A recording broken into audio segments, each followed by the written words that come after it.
Commissioner Shield. Hello? Hey, Van was my opening prayer. If he's not able to make it on time and we have to start, would you be able to fill in for him this evening? Yeah, you asked me to say the prayer? Yes, if we need to. Van is going to do that if he makes it. Oh, there he is. Looks like he's on. Yeah. Okay. I'm off the hook. Off the hook. Points for being available. I need to figure out how to blow these computers up. I think I'm figuring, there we go. Top right. And the sound quality that I have kind of sucks. Drew,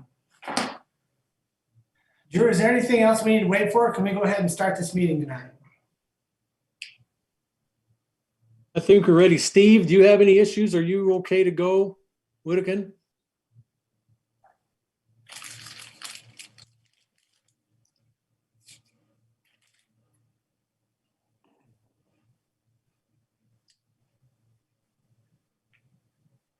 Everything's a go here. Okay, yeah, so go ahead, Jason. I think we're ready. All right, I'd like to welcome everybody to tonight's Planning Commission meeting on January 6th, 2021 in Washington City. I'll call this meeting to order. We'll have an invocation by Commissioner Fitzonfu, followed by a pledge of allegiance from Commissioner Musso. Van? Our dear Heavenly Father, we're so very grateful to meet tonight as a planning commission to discuss city business and to plan for future growth. We're also very grateful to meet in this, to be part of this wonderful and great nation of ours. And as we start this planning commission meeting, we ask for civility, and we pray for the return of civility in the country at this time, and we pray that we may be able to be guided by good principles in deciding for in making our city a more beautiful place. And we pray for these things in the name of Jesus Christ. Amen. Amen.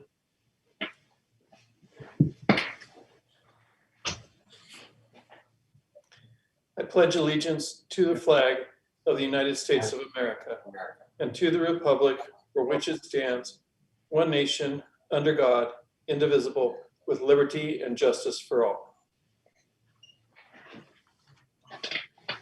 Commissioners, thank you. I appreciate it. My name is Commissioner Jason Hanson. I'll be filling in tonight for our chair. Commissioner Smith was not able to make it.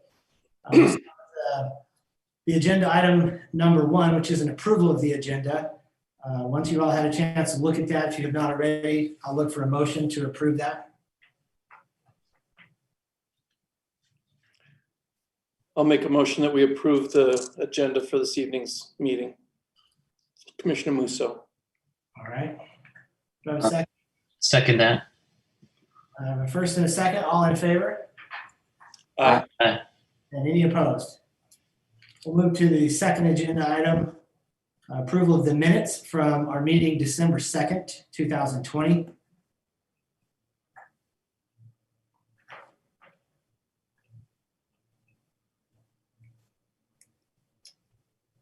If there are not any comments or corrections that need to be done, I'll also look for a motion for that as well. Make a motion that we approve the minutes or the agenda for January 6th, 2021. This would be for the minutes. Man, Oh, just sorry. December 2nd. Yes. Sorry. I make a motion that we approve the minutes for December 2nd, 2020. Perfect. I would second that. All right, I have a motion and a second. All in favor Aye. Aye. and any opposed? Motion passes. Of the minutes, approval of minutes for December 2nd. Item number 3, are there any abstentions or conflicts that need to be noted at this time? I live within a mile of item, what was it, number 9, the Kimball Gardner property. Okay. I don't have any financial interest in it, and I've been asked to participate in the discussion this evening. As well as the vote, Commissioner? Yes. Okay. Yes. Yeah, I think I live pretty close to that agenda item as well. It's my understanding and experience, as long as you don't have a financial interest in it and you feel comfortable participating in the vote and the conversation tonight, we won't have an issue with either of those. Are there any other abstentions or conflicts for tonight? Okay, I do not have any myself. We'll move on to item number 4A, consideration and recommendation to City Council for the Brio Phase 2C final Via del Sol and Camino Oso. Applicant is Cole West.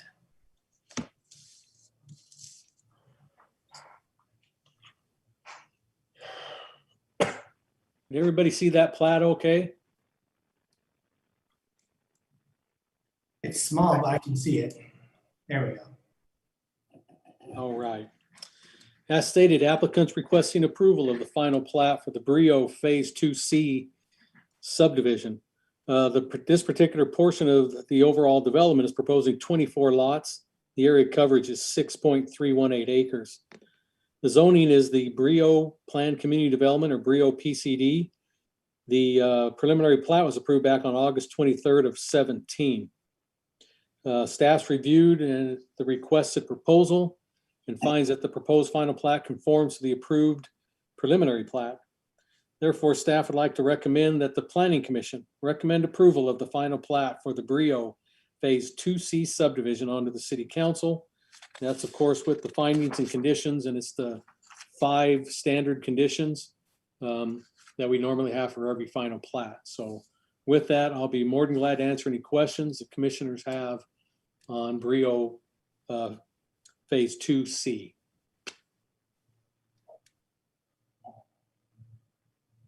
No changes from 2017? No. Nope, it's just, this is one of those ones that's at the far north end, way up on the tip. And there's just one, I think, other portion left above it that you'll be seeing probably in the next month or two as a preliminary plat.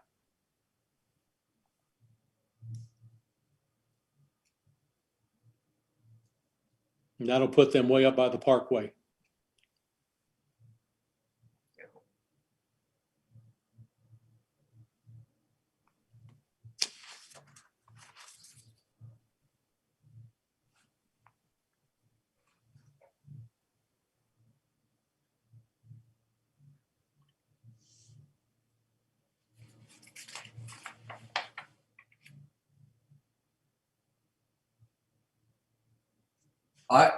Do you want me to make a motion? Jason, you're muted. Helps every time. Sorry about that, guys. I'm sorry, I'm looking for, yes, I'm looking for a motion on item 4A. If there are no other questions for staff.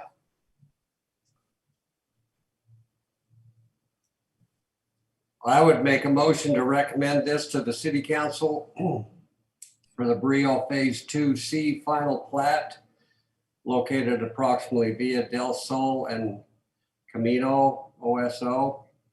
Applicants Cole West. Subject to the 5 items that Drew talked about. Is that correct? As long as it works for Kathy and Drew, it works for me.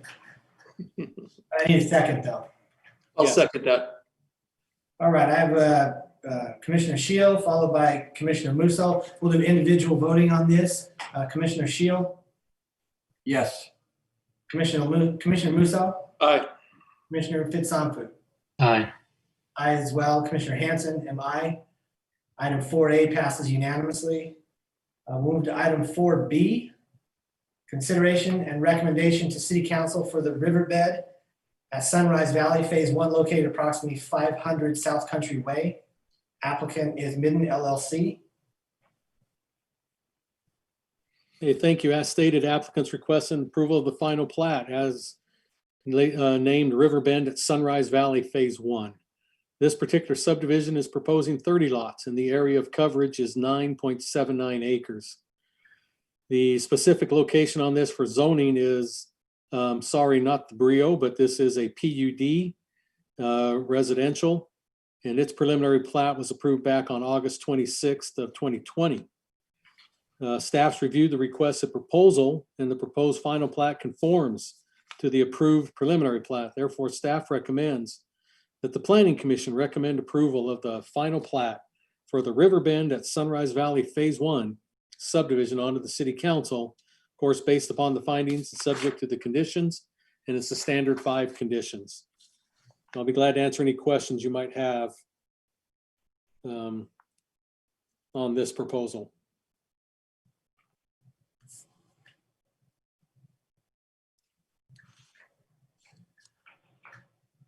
Drew, this is Commissioner Hanson. I have a question that in this process, in coming on this whole development, initially there was quite a few, not quite a few because there aren't really that many, but there was a number of comments from the people that lived on South Country Way. Have those comments or issues or concerns from them continued as this process has gone throughout and the building has started? Or has it kind of gotten quiet over there? It's actually gotten quiet after they put in, especially their concern a lot, if you remember, was the roadway and the speeds that were coming down the road. Yeah. So we told them there would be a series of stop signs. If you've been out there, you notice that there's 2 stop signs in right now and it's paved. It's paved a third of that way, so it helps keep the dust down, but those 2 stop signs are helpful as well. I've been out there a couple times and yeah, it feels like you're stopping all the time now, but that's okay. That's what they kind of wanted. And so lately, on these plats, you haven't heard much. Okay. So Just want to make sure there wasn't any ongoing concerns that we're not hearing about necessarily. at least not that I'm aware of. I don't know if, Brandon can speak up if they have, but if they haven't, you can just stay quiet, Brandon. So Wasn't there originally supposed to be some kind of speed bumps? It seems like we had talked about it, but I don't remember if that was part of the street ordinance thing, or not necessarily speed bumps, but they were raised. Yeah, I guess speed bumps. they were raised. They're more like They're only going to be tabletops. raised. Yeah, they're going to raise the intersection just a little bit. That, And I don't know if they did that. I can't remember now that I've been out there, but I do know the stop signs are definitely. yeah, stop signs definitely are there. I've driven on a number of times. I don't know. I thought I had the sound up. We got somebody talking in on us. Just like to remind everybody, if you want to be heard, make sure your mute's off. If you don't want to be heard, you might want to check to make sure your mute is on. Are there any other comments, questions, concerns for staff on item 4B? If not, I look for a motion.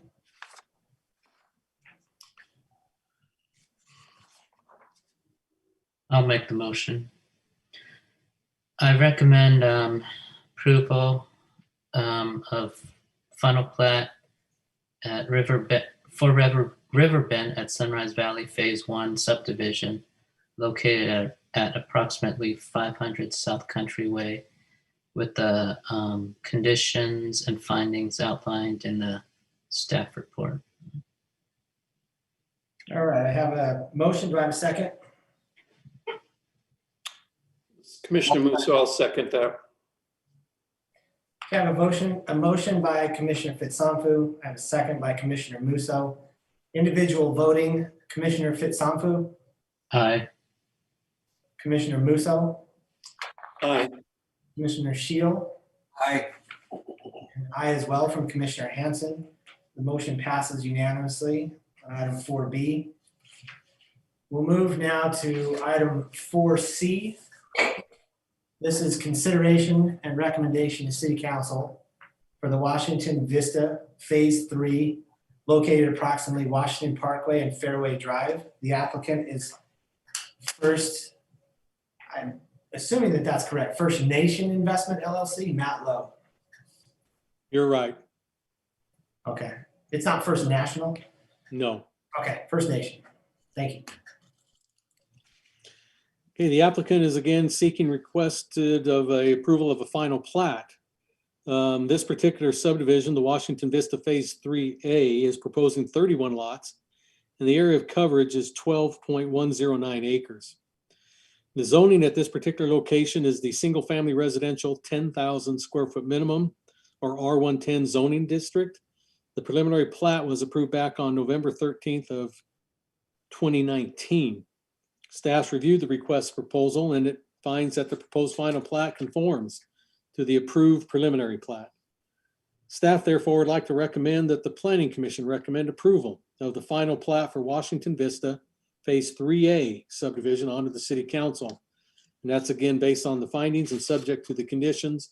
And again, this one is just the 5 standard on the conditions, and I'll be glad to answer any questions Commission might have on Washington Vista 3A.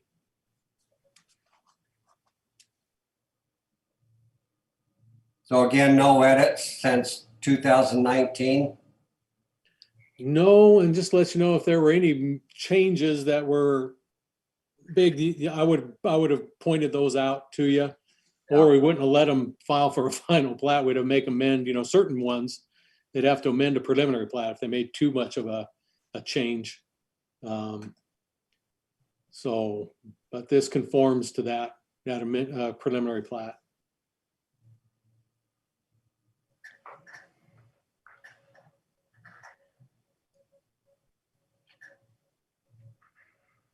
Drew, in regards to land out there, is most of it BLM land? Everything north is BLM. Everything west, except, they still have a piece, that sticks off to the east there. But then beyond that, you guys went through that general plan amendment and zone change on the what will be 3B coming to you as a preliminary plat and again in a couple of weeks. But then after everything east of that is Sitla property. So because I'm somewhat fairly new to the area, I still say that after 3 years, but Sitla and BLM, is that reasonable to think that in the future that might be sold to a developer as well, where that will continue to have development around this? Well, I'll try to answer that somewhat. I would say that BLM, No, up here, no, because it's the reserve. right. The Sitla property has already been committed. Somebody put a bid on it and was awarded the bid to the east. And you'll be seeing a PCD in 3 or 4 months coming in that area. Okay. So I hope that kind of answers your question. It does. I'm kind of trying to put into my mind how far this could go before it could stop. Like there's a stopping point somewhere. It sounds like the Sitla property or the. No, the BLM's a stopping property, and that, on this map I just found, the tip up here. Yeah. You see the row of houses on my arrow? Yes. That is the BLM, and it's the Tortoise Reserve. Now, I can't say, I'm not going to say it's 100% in concrete. That'll never change, but I'd go as far as saying 99.9%. What about to the right of the screen? If you pull that over some more. Yeah, see, so this area, let me get out my little, you guys love my annotations. That's what I'm So asking. what's going to come to you is the 3B will be over here by this, there's a wash you can see running through here. Yep. But all of this area out here, and this line up here will carry like this with the reserve. But all this over here is Sitla property. And again, has been awarded to someone, and I'll keep that kind of mum is the word until they come forward and, with their proposal of a zone change. But somebody is did get awarded the bid for that Sitla property. All the way to the ridge there? All the way over to interchange, 10 or Oh, 13, I mean, Oh, wow. 10, all the way down. all So- of it. Yeah. So Jason, the way to think about it is Sitla property, it's the state stuff that state trust lands, and that's what funds the schools. Yeah. So they sell off land, and then that goes into in theory, goes into the school coffers to help pay for the schools. So Sitla land will almost always be sold off at some point in time Okay. and for development. Perfect. So it helped me to understand that north, though, is kind of locked. It's not 100%, but it's pretty secure and there won't be growth. Yeah, BLM doesn't sell off stuff. Okay. Typically, Great once in a while. yeah, typically, but not very often. Well, they do sell. I mean, but it's very rare, but they do put property up for sale.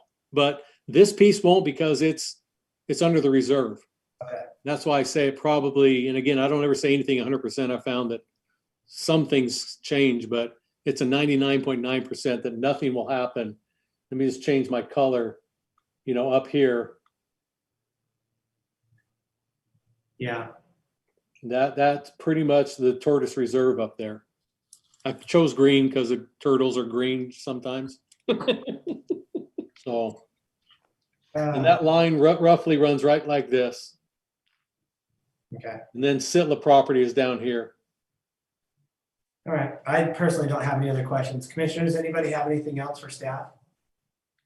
I don't. No. If not, on item 4C, I look for a motion. This is Commissioner Shield. I'd make a motion that we recommend to the city council for the Washington Vista Phase 3A located at approximately Washington Parkway and Fairway Drive. Applicants First Nation Investment LLC, Matt Lowe. Subject to the 5 standard conditions. All right, I have a first. Do I have a second? Second. All right, I have a first by Commissioner Shield and a second by Commissioner Fitzampu. We'll do individual voting on item 4C. Commissioner Shield, Aye. Commissioner Fitzampu, Aye. and Commissioner Musso. Aye. I'm Commissioner Hanson. I'm an aye as well. Item 4C passes unanimously. We'll now move to item 5A. This is consideration to approve a conceptual plan for the Black Patch minor subdivision located at 253 North, 200 West.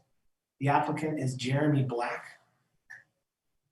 Thank you. As stated, requesting approval of a conceptual minor subdivision. The applicant's wishing to split, as stated earlier, the present 0.58 acre parcel into 2 lots. Parcel 1 of the subdivision will be 7,644 square feet, which transfers over to a 0.175 acre. And parcel 2 will be 17,819 square feet, which transfers over to 0.405 of an acre. Both proposed lots meet the minimum 6,000 square foot for the zoning, which is R16 at this particular location. Staff's reviewed the requested proposal, and the proposed conceptual Black Patch minor subdivision conforms to the standards as set forth in the zoning regulations and the subdivision ordinance of the city.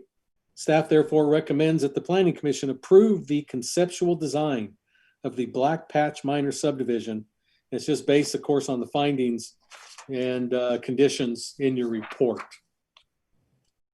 I'll be glad to answer any questions the commissioners have on this minor. So access, is that through the flag lot? Yes, right through this area here. There's the home, the existing home is actually on the back side of it, Right. and the new lot will be out front on 200 West. But they won't have any access other than, They'll have street access. The new lot will have the street access. These guys will have to use this, the pole side of the flag lot. okay. And Drew, the new lot will have a 20-foot setback from the street. Is that correct? It'll have a 20-foot on the front, an 8 on one side, 10 on the other, and then a 10-foot in the back. That's the setbacks in R16. Okay. So Drew, just for clarification, for a minor subdivision plan, is it just basically a lot split? Is that just? Yeah, that's why we call, we allow for a 2-lot to not have to go through Planning Commission, City Council. But when you do a 2-lot, you have to get the Planning Commission's approval on the conceptual design. That's why we call it that. Okay. So you're saying, we just have you guys look at it as the land use authority saying, yeah, that meets what a lot is required to have, the minimum lot size. And, but that's about it. Staff does all the other review. And then we give them a letter saying they can go record their final plat to the county. Now, do they have curb gutter and sidewalk and all that stuff then along lot 1? Is it already there? Pretty sure, but that's not the one I wanted to go to. The overhead. Let's just bring the lot up for you. Hey, I'm Jeremy Black. Yes. I'm the applicant. It has curb and gutter, but it doesn't have sidewalk along 200 West. So there's a circle driveway. There's the curb. The curb is cut for a driveway on both sides. So the new driveway is the new approach on both lots is already in place. So Jeremy, you're going to use the north driveway for this particular new lot, is that correct? Correct. Yeah, exactly. That's where the new garage will be on the new house. Are you planning on putting a sidewalk in there or no? Yes. Okay. Yeah, he We would run a have to. sidewalk all the way to our lot. Yeah, at the time of building permit, commissioners, he'd be required to put the sidewalk in. The only question I had, this is Commissioner Hanson. I made this in my notes earlier in the week when I was going through this. And I don't even know how to ask this, so it's going to come out rough. Of course, most of my comments do. This is in a neighborhood that has been around for a number of years. Does the city have an opinion one way or the other about a new home being built in an old subdivision? Or do we need to have any concern of that as far as aesthetics or things like that? Knowing I guess it's the beauty or the not so beauty is that there really aren't any subdivision. There's very few subdivisions in this part of town. It's just, back when it was the old part, they just didn't do subdivisions per se. People used to have, the old Mormon layout of cities was you had a square block and then somebody either owned the whole block or a fourth of that block. And then they started breaking off a piece for a family member here and a piece of a family member there. And, they kind of did what you might refer to as wildcat subdividing back in the day in these old parts of town. So the city doesn't have any issue. In fact, we kind of encourage, build out here. And this is the way to do it. We really encourage flag lots downtown area. Okay. At least I do. Jeremy, is there a fence that will be erected around this lot? Yeah, we'll be putting a fence in. The lot line runs about a 30-foot from the existing home to the, what would that be, east? So there'll be a wall that comes down here and then right on the property line and down this side on the flag lot. So that this portion and it'll help with the freeway noise, I think, and stuff like that. So we're going to do that. Will there be a fence on the north side of the property that's erected? And if there's not one there, is that resident there, Chad Prince, is there something there? Is there a big communication with him about a possible fence there? Well, what's strange is he's actually got 2 lots and his house sets another lot to the north. Yeah. If you look, scroll up a little bit on that plat, you'll see that there you go. His house straddles 2 lots in that subdivision or on that straight. So I'm not sure. I've talked to him about it, but his property sets lower. This property sets way up higher than almost everybody around us. Right. I guess what I wanted to know is are you going to look for him for financial support on building a fence, or is that something that you plan on shouldering yourself? I've talked to him about that, but he's not sure what he's going to do here, so he didn't want to commit to building a fence on the north, but we're going to put one down between the house and then down the side on the flag where the flag lot comes up. So the new house will have a fence around it, at least on 2 sides.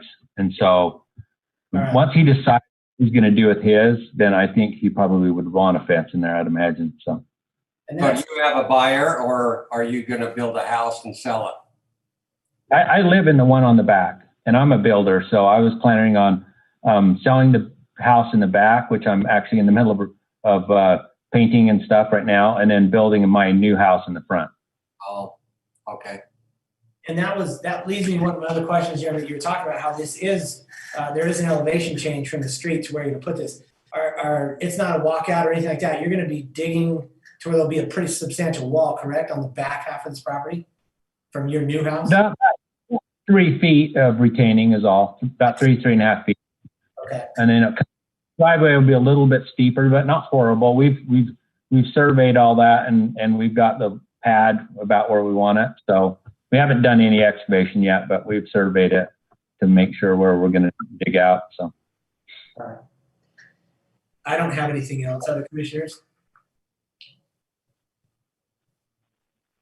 So it's not family that's going in there, it's just you're gonna sell it to anybody.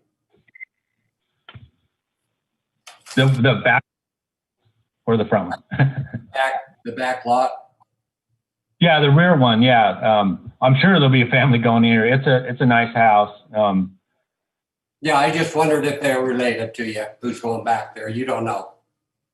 No. I currently live in the one in the rear right now. So I Right. live here in this. So yeah. Gotcha. So we'll put it up once we get this all done. I can't do anything until we get the recorded plat.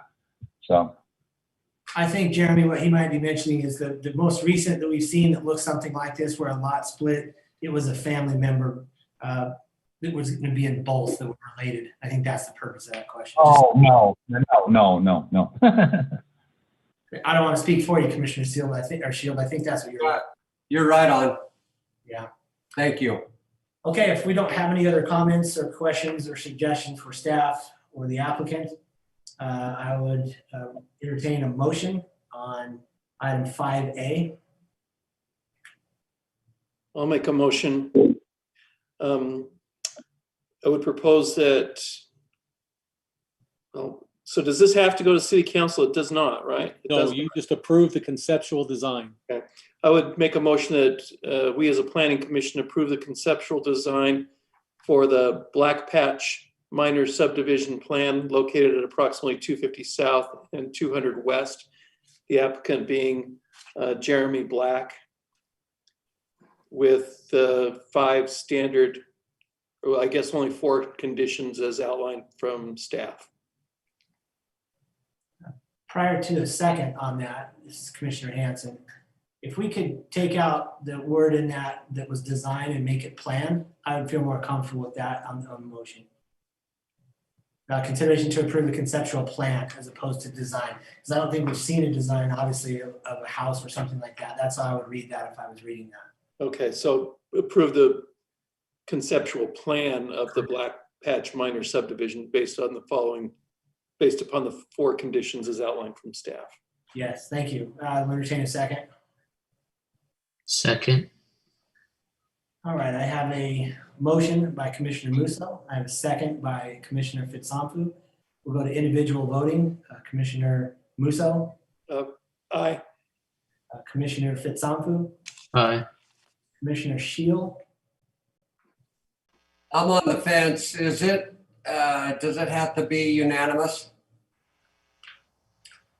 it does not have to, well, Well, tonight, it's going to be split.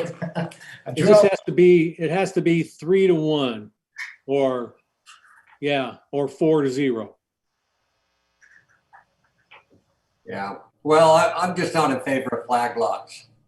That's just my attitude, but I think I'll go along with it, seeing how it's zoned for that. I'll say that, so I'm an aye. I'm sorry.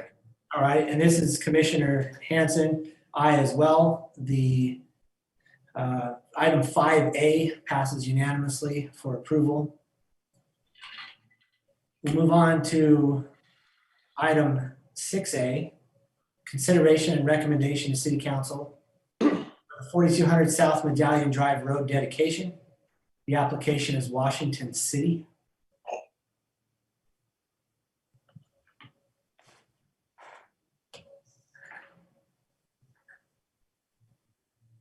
Brandon, Yep. it's you. As stated, the applicant is requesting a roadway dedication for 4200 South, a portion of it at the northeast corner of 4200 South of Medallion Drive. The applicant is Washington City and Development Solutions.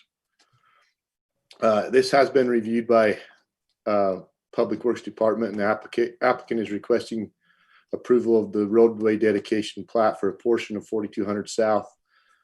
And staff recommends that the Planning Commission recommend approval of the road dedication plat for that portion of 4200 South to the City Council.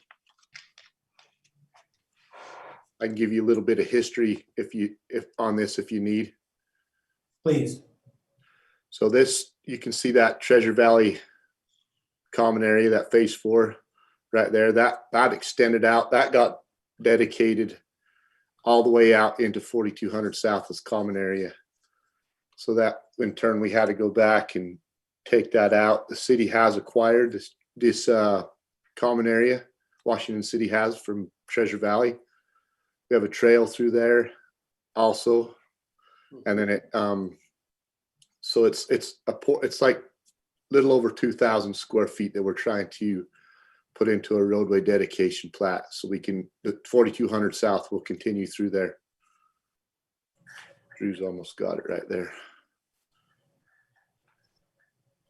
You can see right there as 4200 South comes down, and that was built into the roadway. So we're trying to put that into a roadway dedication plat, so that road will continue. So that little trail doesn't go anywhere, does it? It's That just trail will continue, eventually will continue down Medallion north and south. okay. Right now, it just is right through Treasure Valley and Crimson Fields and Steeplechase. There will be a road, gentlemen, that cuts through that trail, right where that box is, pretty much. Correct. How much longer is it going to be before they get 4200 extended over to the Washington Fields Road, Brandon? Well, I mean, I know they're working on it partially, and they got it halfway paved.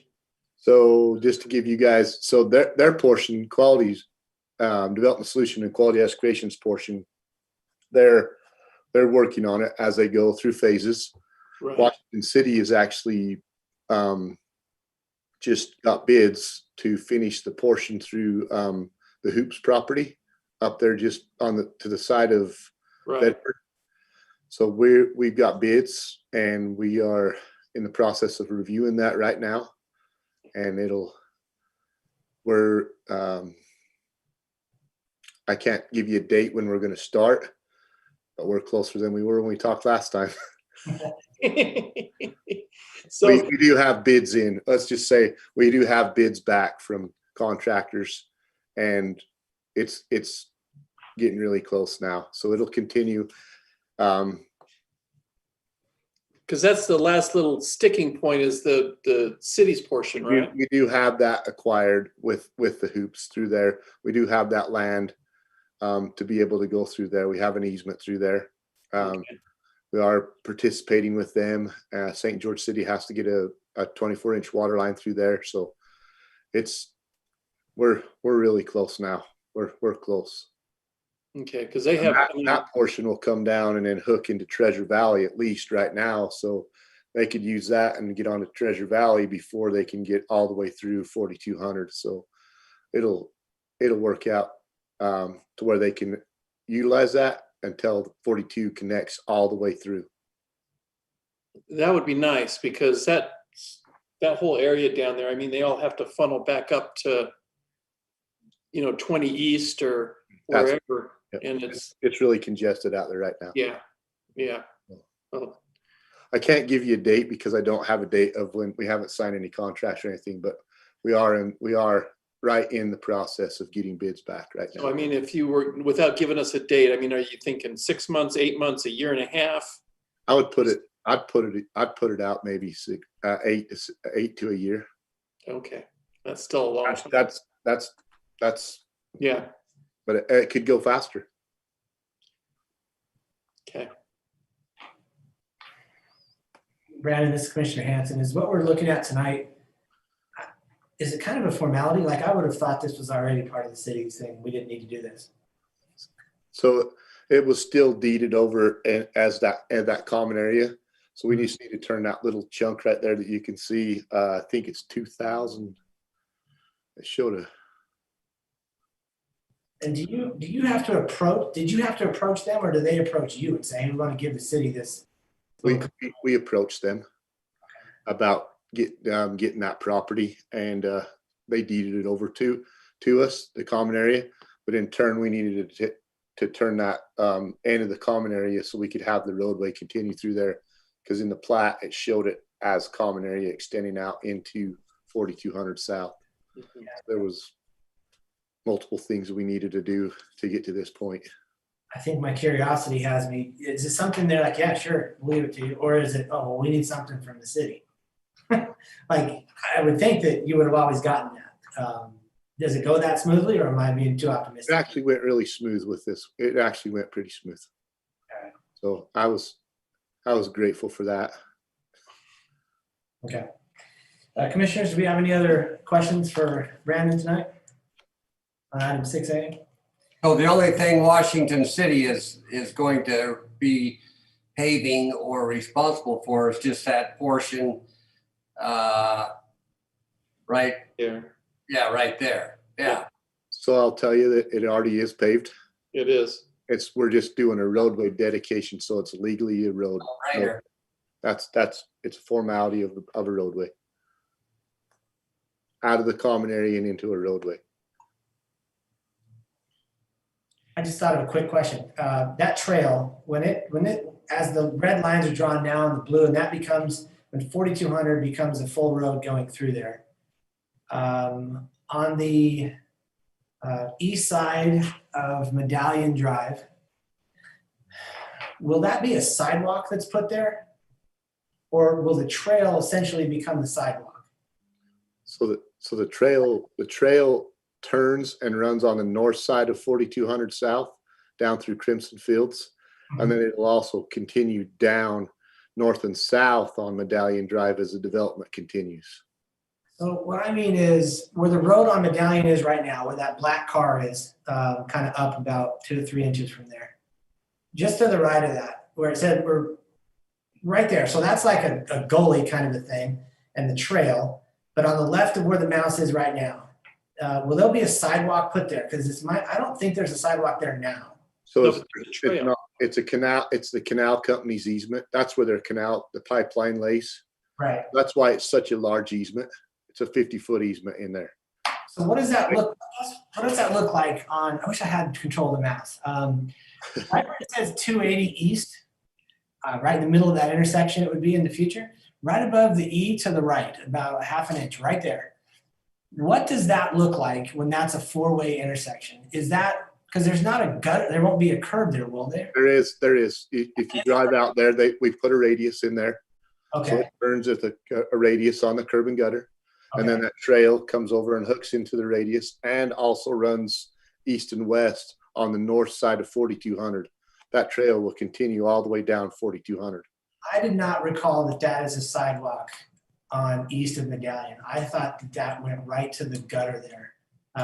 There's no sidewalk right by the curb and gutter. It's the trail that we utilize along Medallion.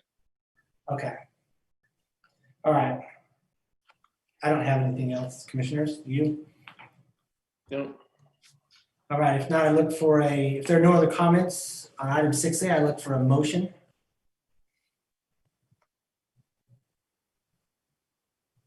I'll make the motion. I recommend approval to city council for road dedication plat approval for a portion of 4200 South at northeast corner of 4200 South and Medallion Drive with, I guess there aren't any conditions. Nope. Correct. I'll second that. Okay, I have a first and a second. We'll go to individual voting. Commissioner Fitzanfu, Aye. Commissioner Musso, Aye. Commissioner Shield, Aye. Commissioner Hanson, I'm an aye as well. Item 6A passes unanimously. In the same vein, we'll go to item 6B, which is consideration and recommendation to the city council for the Wild Horse Ridge Road dedication. Applicant is Kent Rasmussen. Okay, as we're asking for another roadway dedication plat approval for a portion of Wild Horse Drive at approximately 1137 East Wild Horse Drive. The background is the applicant is Omni Development. They're requesting approval of roadway dedication plat for a portion of Wild Horse Drive at approximately 1137 East Wild Horse Drive. Public Works Department has reviewed the plat and has approved this design. Staff recommends that the Planning Commission recommend approval of the roadway dedication plat for a portion of Wild Horse Drive to the City Council.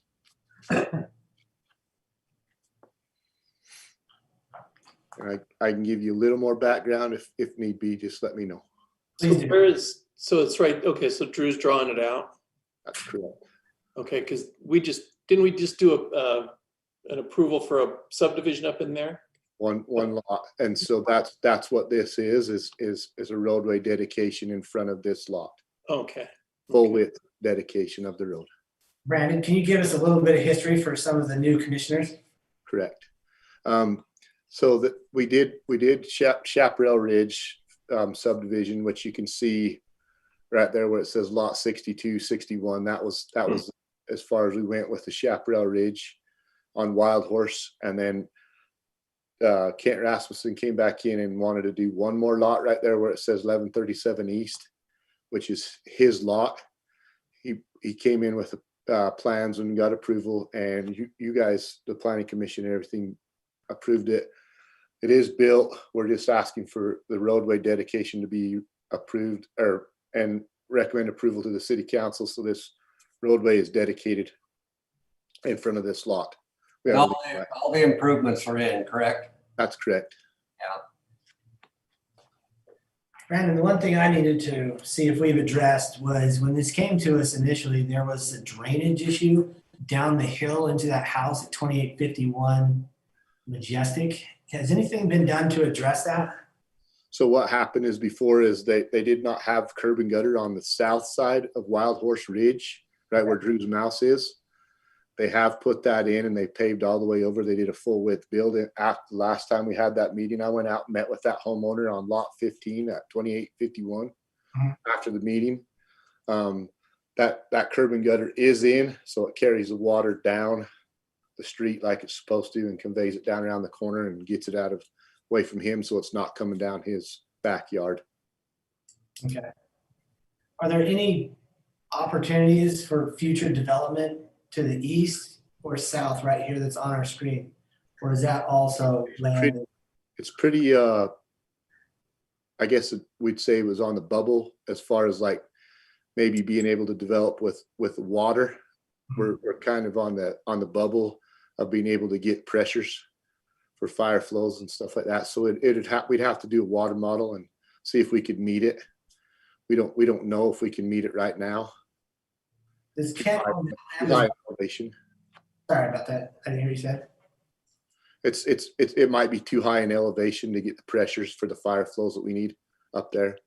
Does Kent own that land as well? I believe Kent does own that land. I'm not sure if he has that now or not. I think they have a representative on the line. I'd be interested to know. I know it'll be sketchy. up there. Brandon, this is Rick with Bush and Gudgel. Kent does not own the land. Is that there. Mike Stewart? Mike Stewart, exactly. Okay, him and Kent made a trade on some stuff. That's right. Yep.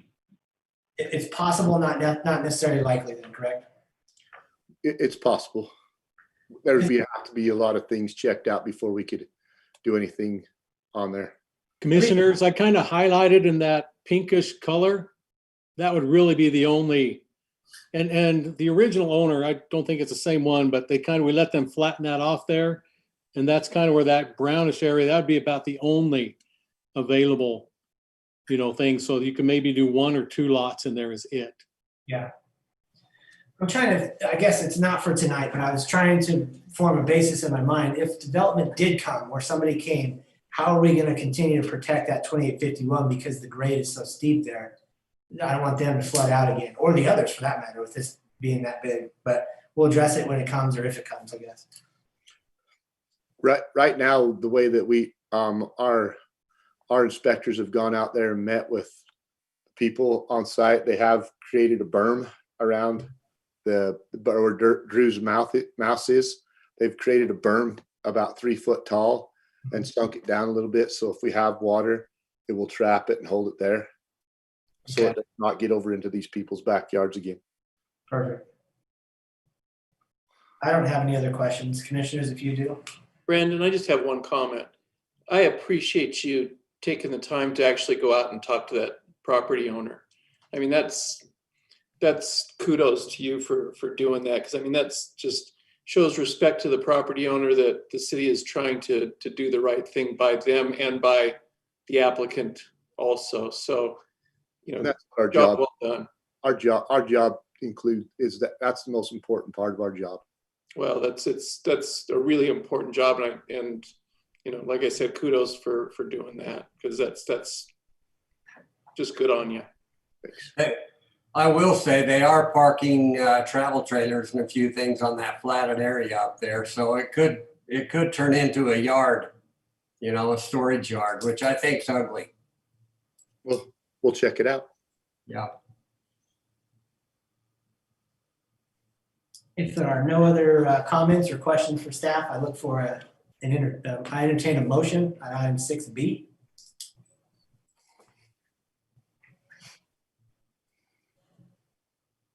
Commissioner, so I would recommend that, I don't even know how to phrase this. So we approve the request for the road dedication for plat of portion of Wild Horse Drive at approximately 1737 East Wild Horse Drive. Second that. All right, I have a motion by Commissioner Musso and a second by Commissioner Fitzanfu. Individual voting, Commissioner Musso, Aye. Commissioner Fitzanfu, Aye. Commissioner Shield. Aye. I'm Commissioner Hanson. I'm an aye as well. Item 6B passes unanimously. We'll now move on to item 7A, which is a public hearing. This is for consideration and recommendation to City Council for the Brio Phase 4E preliminary plat located approximately Main Street and Camino Oso. Applicant is Cole West Home.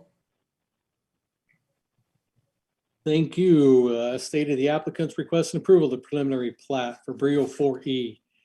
The applicant is proposing 33 lots and the area of coverage is 7.06 acres. The zoning at this particular location is the Brio Planned Community Development, or Brio PCD.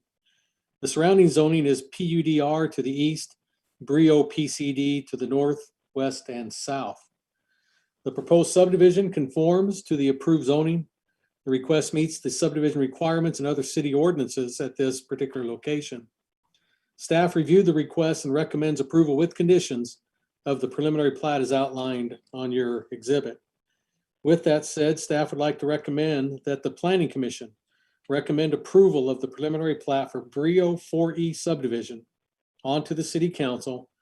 And of course, it's based on the findings and subject to the conditions you see in your report. And they are the 12 standard conditions for a preliminary plat. No extra ones have been added. And we'll be glad to answer any questions the commissioners might have on Brio 4E. Drew, is there any way you can bring this up on a overhead or an aerial and turn it so that we got north is north instead of Main Street being on the south? I would love to do that. Okay, I see what we're doing. Okay. So now where is the street then, Camino Oso? Is it up? It's further up then, correct? Because you got White Pearl, so it's got to be at least two, maybe a couple of streets further to the north. Yeah, let me get my bearings. Hold on. Got to get my bearings on here as well.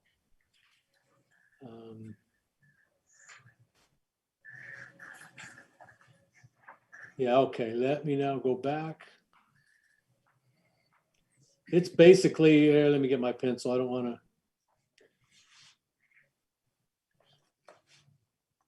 It's up through here. Okay.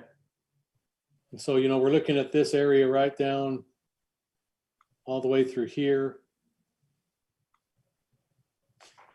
It's just basically along Main Street because of that Yes. walk.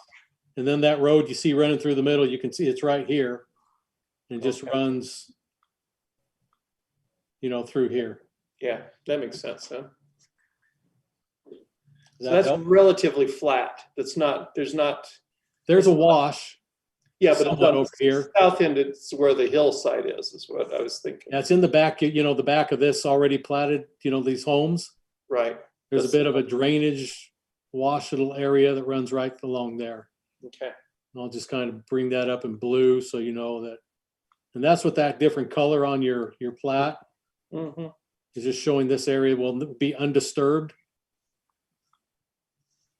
So, Okay, yeah, that where it's showing in green here, that's kind of a wash area.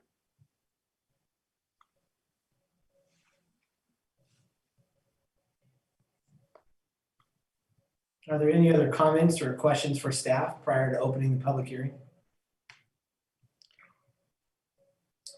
And if not, I will open the public hearing on item 7A, and it's my understanding we have a special guest reader tonight of the public comments. Is that correct?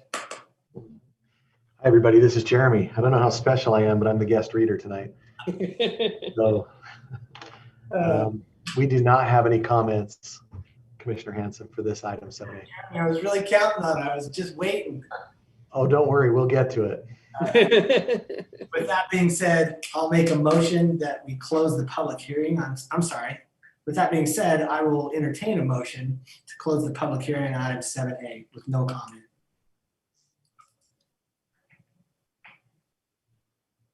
So yes, I'm looking for a motion from somebody. I'll make a motion to close the public hearing or public hearing, right? I have a first, I need a second. I'll second that. I have a first and a second to close the public hearing on preliminary plat item 7A. All opposed, all in favor? Aye. Aye. Aye.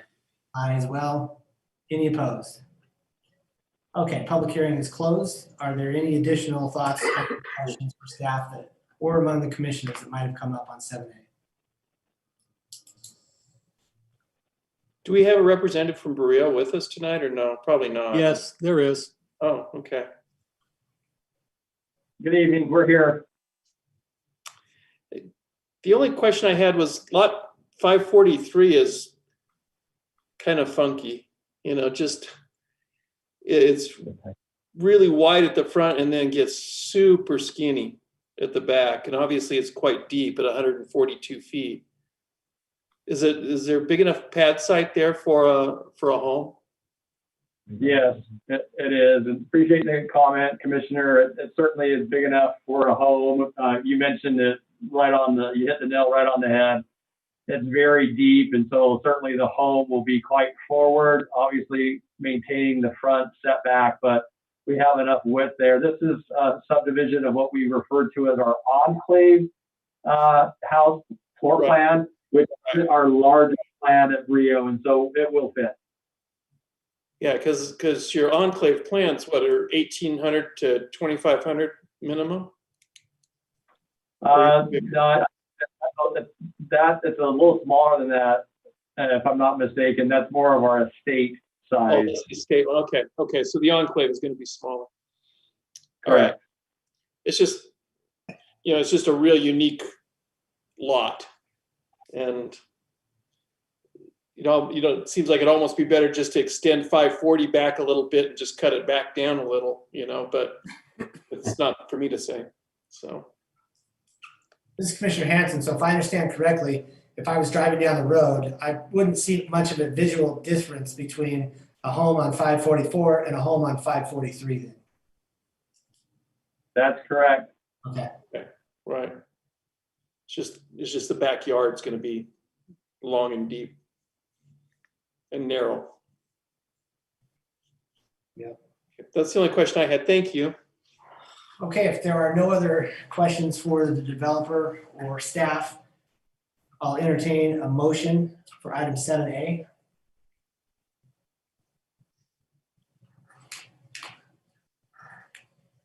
This Commissioner Shill, I'd make a motion that we recommend to the city council for Brio Phase 4E preliminary plat located approximately Main Street in Camino OSO. Applicant is Cole West, subject to the 12 standard conditions. Is that correct? Yes. I have a first, do I have a second? Second that. Okay, I have a motion by Commissioner Shield. I have a second by Commissioner Fitzampu. Individual voting, Commissioner Shield, Aye. Commissioner Fitzampu, Aye. Commissioner Musso, Aye. I'm Commissioner Hanson. I'm an aye as well. Item 7A passes unanimously. Thank you, gentlemen. We'll move on to item 7B. This is also a public hearing for consideration and recommendation to the City Council for the Washington Vista Phase 3 located approximately Washington Parkway and Scenario Street. Applicant is First Nation Investment, Matt Lowe. See, I told you you'd see this real soon. I keep my promises. The applicant is requesting approval of the preliminary plat for Washington Vista Phase 3C. The subdivision is proposing 8 lots and the area coverage is 3.749 acres. The zoning designation at this spot is a single-family residential 10,000 square foot minimum, or as we refer to it as the R110 zoning district. The surrounding zoning is open space to the north, which is the reserve, and to the east, again, which is Sitla. And then it's R110 to the west and south, which is the other phases of Washington Vista. The proposed subdivision conforms to the approved zoning. The request meets the subdivision requirements and other city ordinances as it relates to this particular location. Staff's reviewed the request and recommends approval with conditions of the proposed preliminary plat as outlined. Staff therefore would like to recommend that the Planning Commission recommend approval of the preliminary plat for the Washington Vista Phase 3C subdivision onto the City Council. That'll be based on the findings and subject to the conditions in your report. And I do have 2 extra conditions on this. It's number 13 and 14. Number 13 states the detention area needs to be added on the inside of the subdivision boundary area. This needs to be corrected before moving on to the City Council agenda. Number 14, if retaining walls are to be utilized within the subdivision, they need to be added to the preliminary plat before moving on to the City Council agenda as well. So with that said, be more than glad to answer any questions that the planning commissioners have on Washington Vista 3C. So Drew, with those 2 conditions, the detention basin, is that what's down there in the green? Is that their Yes. proposed detention basin? Yes, And that's not part of the subdivision as it's proposed right now? correct. Because that's outside. So That's where, open space, correct? Yes, that's still zoned True. open space and by the bridge. Go ahead, Brandon. This is Mark Falmer with Premier. Go ahead, Mark. So we actually modified that preliminary plat to include the area of the detention basin. You can see the legal has gone around that area now, and it's labeled in those dark black print. So that was a comment that we received from staff when we turned it in, and so we revised that and turned it in. So that is included in the boundary of the subdivision now. Good. And did you address the other one too as well, Mark? Or any? The retaining walls, we don't plan on any retaining walls. There is a slope on the back side of those lots. Okay, but nothing but side no, to side? no. Okay. But you're gonna let that slope just kind of taper off in the back then? That's correct. Yeah. So that slope will be a rock covered slope to minimize the erosion. So it won't be just a dirt slope. When we leave it, it'll be covered with rock so that it doesn't erode down into the wash. But that'll be put on the plat, correct? Yeah, the contours are already shown on the plat. I mean that rock retaining. Are we gonna show that on? Yeah, it's really not a retaining wall. It's not vertical. It's a slope. More of a ground cover, correct? Yeah, It's a ground cover. Yep. Mhm. so Drew, does that need to be on the plat? No, I think, and Brandon, pipe up. Are you okay with those two items? These were Brandon's comments, so I just want him to have his say on that. Yep, I think we're okay on that. But I don't think this rock slope needs to be shown on a plat. It was just if we had actual retaining walls. Okay, so commissioners, sound like staff is going to be dropping condition 13 and 14 after that brief discussion there. So the next question I have then is, so the access point to lot 48 is this Sunny Ledge Circle Road? That's correct. Okay, so it's, all right. And we've reviewed that with staff, which includes the fire department, and received approval to move forward. So basically that it becomes a private driveway almost. It's 100 Yeah, it is public, but But for all you're right. intents, for all intents and purposes, it's going to be a public or a private That's driveway correct. to that. Okay. That's correct. Mark, this is Commissioner Hanson. If you wouldn't mind, could you speak a couple of comments about lot 41? I can see there's many contours in there. Is that lot going to be sold as buildable space, the majority of it, or it's such substantially bigger?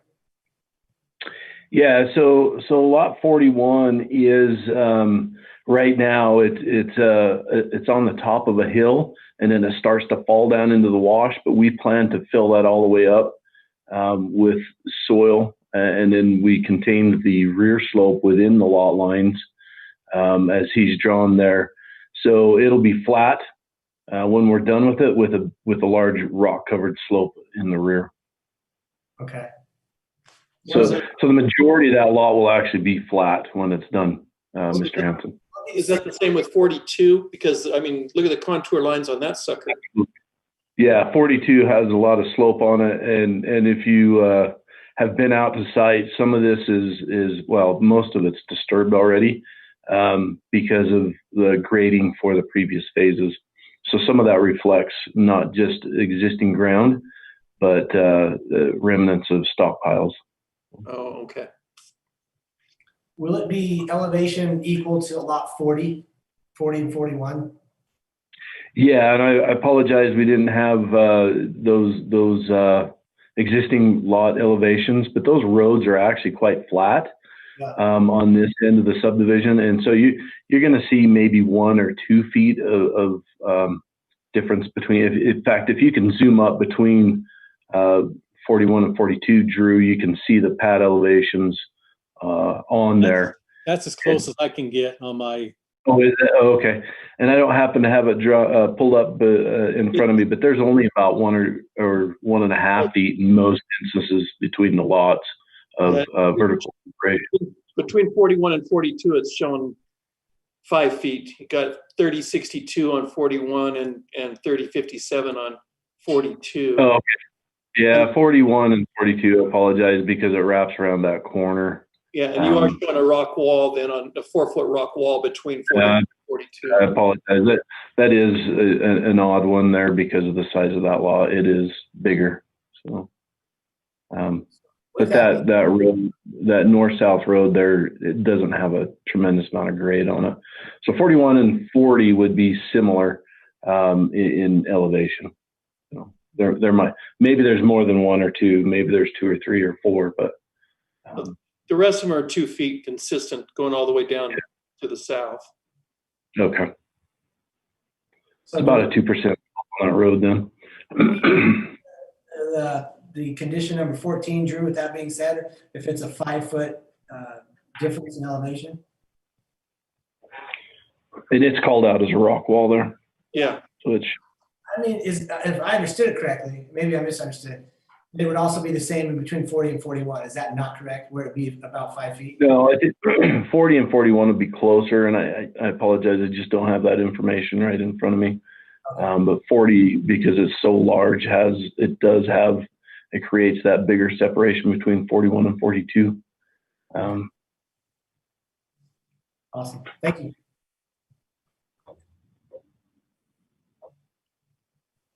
Commissioners, any other comments or questions for staff before we open the public hearing?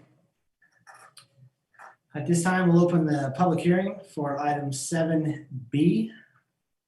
Take it away, Jeremy. Any comments today? Yes, I do have one comment for this item. Before I start, let me make a quick editorial comment about all of the comments that I'm going to read tonight. I do recognize that some of these issues are quite emotional, as we've seen in past meetings. We do expect the comments to be respectful, just like we do in-person comments. So we don't allow personal attacks, threatening or harassing language, or slanderous remarks in person. And I'm going to do my best to try to not allow these written comments to have those type of remarks either. We will do a little bit better in the future, helping everyone understand that. But these are coming in real time, so if some of those comments come in, I'll do my best. That being said, here's the comment for 7B. It's from Doug and Jerry Buhner. They said, we live on Serenita Street, which borders the new Washington Vista Phase 3C subdivision. We want to make sure that what we were told is correct. We expect only single level homes to be built on these lots without oversized height and width garages. We understand we will lose part of our view, but do not want a looming structure directly behind our home or our neighbors. Please build only single level homes. Sincerely, Doug and Jerry Bruner, and then they have their address and email address.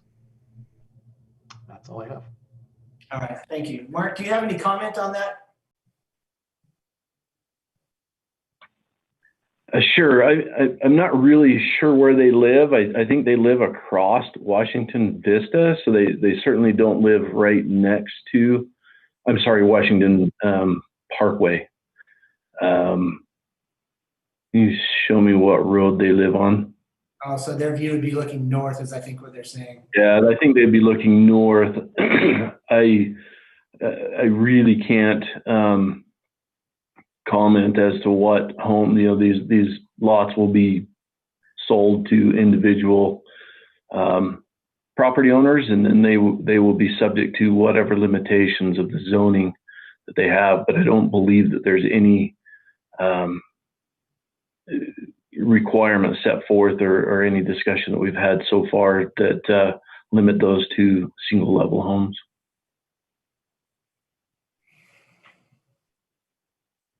They were actually in the subdivision to the west. Here's Serenita, which is the villas. It's a Sullivan home development over here. But I just want to touch base on that, if I may, commissioners, that it's R110 zoning. If it was PUD and the council limited it to, 1 story, that's a different scenario. R110, anywhere in the city, we allow 2-story homes up to a maximum of 35 feet, in overall height. So I just wanted that information to be shared out there, especially if the writer of the, comment is listening, that we're not in a position to be able to do that. Guaranteed there are only 1-story homes, unfortunately.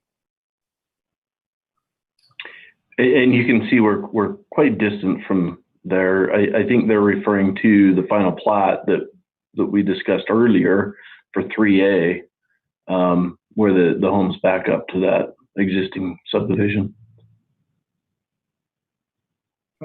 Was that something they were told at that time for that plat? 3A? No. Yeah. Okay. Subject to the same zoning. I would have thought they were south. My mistake. I realized they were west as well. That's quite far. I thought the same, yeah. Commissioners, do you have any other questions or comments before we close the public meeting? About the public comment? If not, I look for a motion to close the public hearing. This is Commissioner Schill, I would propose we close the public hearing. Do I have a second? Commissioner Musso, I'll second that. I have a first and a second to close the public hearing. All in favor? Aye. Aye. Any opposed? That is unanimous on 7B. We are closing the public hearing. Are there any additional questions, comments, concerns from the commissioners to either staff or the developer on the phone? If not, I would entertain a motion. Item 7B. This Commissioner Shill, I'd make a motion that we would recommend to the City Council for Washington Vista Phase 3C located in approximately Washington Parkway and is that Scenario Street? No, Fairway Drive. Oh, Well,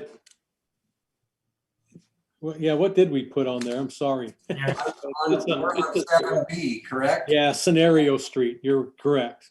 Okay, applicants First Nation Investment LLC, Matt Lowe. With we're striking 13 and 14, so we're gonna keep on with this 12 standard conditions. I have a motion. Do I have a second? Second that. I have a motion on item 7B. Individual voting, Commissioner Shield, Aye. Commissioner Fitzsamfu, Aye. Commissioner Musso. Aye. I'm Commissioner Hanson. I'm aye as well. Item 7B passes unanimously. Thank you, Mark. On item, next on the agenda, item for a zone change, item 8A. This is also a public hearing. This is for consideration and recommendation to City Council. A zone change request Z-21-01 to change from A20 agricultural, 20-acre minimum, to R115 single-family residential, minimum 15,000 square foot lots located approximately 300 East Skyview Drive. The applicant is Bill Cox.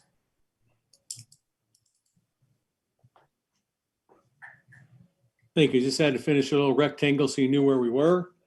Applicant is requesting approval of the change to change the zoning of approximately 1.78 acres. The requested change is from the current zoning as stated by the chair of from agricultural 20-acre minimum A20 to a proposed single-family residential 15,000 square foot minimum, or the R115 zoning designation. The request for the R115 is to develop, again, the 1.78 acres into future residential lots. Directly to the south, they kind of want to incorporate it into that subdivision known as Sansom Estates. It's a tongue twister.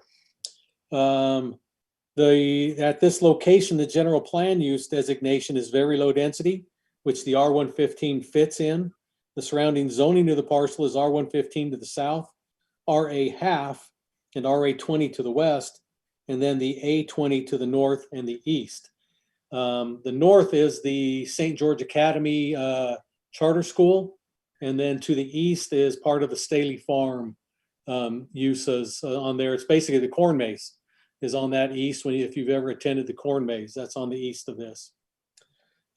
Staff has no concerns with the proposed zone change as outlined, but we wish to point out that the state's new LID drainage standards will have to be adhered to as part of if this parcel moves forward through the development stages.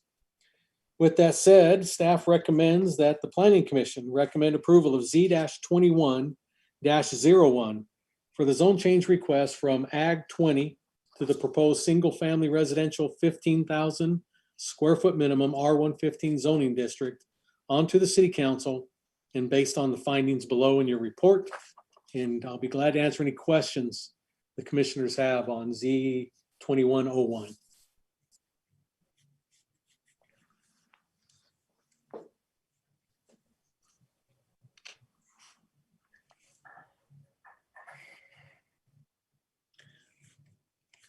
So is St. George Academy just lopping off part of their land then? Is that what this is? Yeah, you hit it right on the nail. That's Okay. they're just selling off this bottom portion. So they don't have any further use for the excess ground? I guess they don't, for expansion. That's what they, original design was to do some more down here, but I guess plans have changed.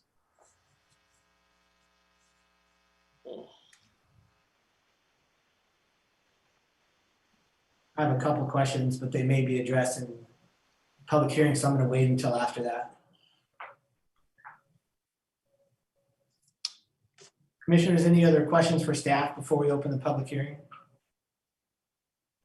All right, for item 8A, we'll open the public hearing. Jeremy, do we have any comments regarding this item? I have one comment, Commissioner Hanson, from Sherry Staley. It reads, as a representative of the Staley family, we do have some concerns with this zone change. As the original owners of the property, we, in good faith and for pennies on the dollar, sold this property to St. George Academy for the building of the school that now exists. We trusted that we were doing the right thing by doing so. We were shocked when we heard the school had sold the property to the south for the new subdivision last year. Going in now, we acknowledge that once sold, it's a done deal, but it has also taught us valuable lessons. So here we are again. If you look at the location of the lots, they're basically out the back door of the school. Some things to consider: if the school fails to stay open, what will it become? Putting homes on the same property would seem to limit what it could be. Consider neighborhood commercial. All this being said, if approved, we would ask that any existing drainage issues be taken care of for this subdivision and the existing one before any homes are built. The city is aware of the problem. See Brandon in Public Works. We also would like a retaining wall built that secures our property. This was a requirement for the existing subdivision, but has not yet been completed. Before you make any decisions, we ask you to please take a look at the project. We think you will see our concerns. Thank you. And that is the only comment that I have. Thank you, Jeremy. I'll make a motion to close the public hearing. I'm sorry, I will entertain a motion to close the public hearing on item 8A. Make a motion to close the public hearing. Do I have a second? I would second that. I have a motion by Commissioner Fitzpatrick and a second by Commissioner Shield. All in favor? I, Any approved? Consider the public hearing closed. This is Commissioner Hanson. When I first saw this and went out to the property, I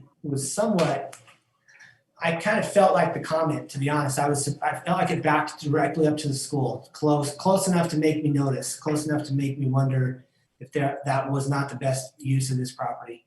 I've been here long enough to see this school go through the press having some issues one way or another. I personally wanted to see this property remain part of the school. If this school becomes more successful than they have been in the past, they may have a use for that property, which is what I thought it was set aside for in the first place. If this school falls on harder times and is not able to operate and leaves that spot, then that leaves us to we've got a smaller situation for somebody to move in there. It limits their ability because they don't have any land to work with if they're selling pieces of this off. I originally thought, okay, this is not a big deal, but the more I thought about it, and I've driven by it at least 4 times to stop, walk around, look at it. I personally had some concerns that actually, without knowing the comment was coming, that very much aligned with the comment. So that's where I stand on this particular one. Hey, Drew, as of right now, the school is still open, right? Yes. Yes. But they have had financial concerns. And that's when we started talking about this, it seems like this is, for lack of better terminology, operating capital for them, to keep it open. And I mean, when you start selling off your primary asset, which is land, to stay afloat, there's some trouble there, in my opinion. So, and I guess, so here's the next question, because I'm going to refer to the expert in Doug. What's an alternative use of that building, Doug, in all honesty? I mean, it's a community center, or schools are, it's hard to come up with an alternative use. I think at one time a church operated out of there. yeah, No, that was built as a school, Van. Well, I mean, at one time though, a church, I think, rented a space. I'm It's not- sublet, yeah. It's sublet on Sundays. Okay. yeah. And it's a special building. I do think, I agree with Commissioner Hanson that that does concern me, losing that, because I think it's a pretty good buffer right now between residential and the school. I think if you put houses there, you're ending up with the same thing that you have over there on on Majestic Elementary. You have some houses out in front of there that are they ever really gonna go? I don't know. Yeah, yeah, you're right. Because right there along Washington Fields Road, that's a funky little, I think you do need a buffer. So at least they have to put up, a 6-foot fence, lock fence, but I don't know. This Commissioner Hanson, when I read it, I looked at it as a Hail Mary by the school. And I would be more inclined to look at the entire lot than I would this piece of it. Because once it goes, it's gone. And not knowing what that school will look like in the future, it just caused me some concern. And I agree with that. I wonder, I understand her comments on putting up some kind of a wall on that, on the west side of their property. They flood irrigate and it makes a mess. And maybe it goes over there. I don't know. so what is the issue with the drainage, Drew? Hopefully Brandon's got that answer. Okay. Sorry, Brandon. There is the tailwater that comes down off their fields. There is a 12-inch pipe that sits at the end of Skyview Drive that runs out to the north to 3090 that's in place right now to catch tailwater. So that needs to stay working, but it's something that can be handled. All the comments that she addressed or asked for, I think can be handled, if it moves on at construction drawings. I think everything can be taken care of at that point. That 12 inch is already in place, right? That's correct. So we're assuming who the applicant is, there's probably already a Rep C on the property, then I'm assuming there's probably already a real estate contract on the property, I would think, or subject to them being able to get the zoning approved. You're right. Jeremy, in that comment, did it say, I think that there was something in there. Did it say something about it being sold already? Could you clarify that? No, there was nothing in the public comment that talked about it being sold already. Bill, are you online? He's the applicant. I hope he's still on. Bill Cox, can you speak up?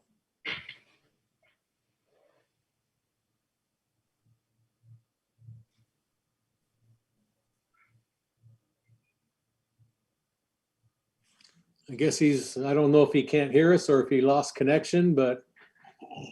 Drew, it seems like he's having some audio issues. His mute is going on and off, but I can't hear him. Okay. Yeah, I wish I could answer. I don't know if it has changed hands. I hope that it hasn't. Hope it may just be under a contract based on a zoning approval.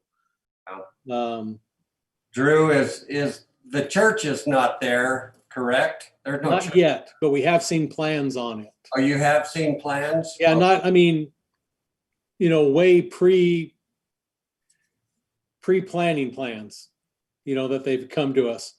And Brandon and I have looked over, this is the one, right, Brandon?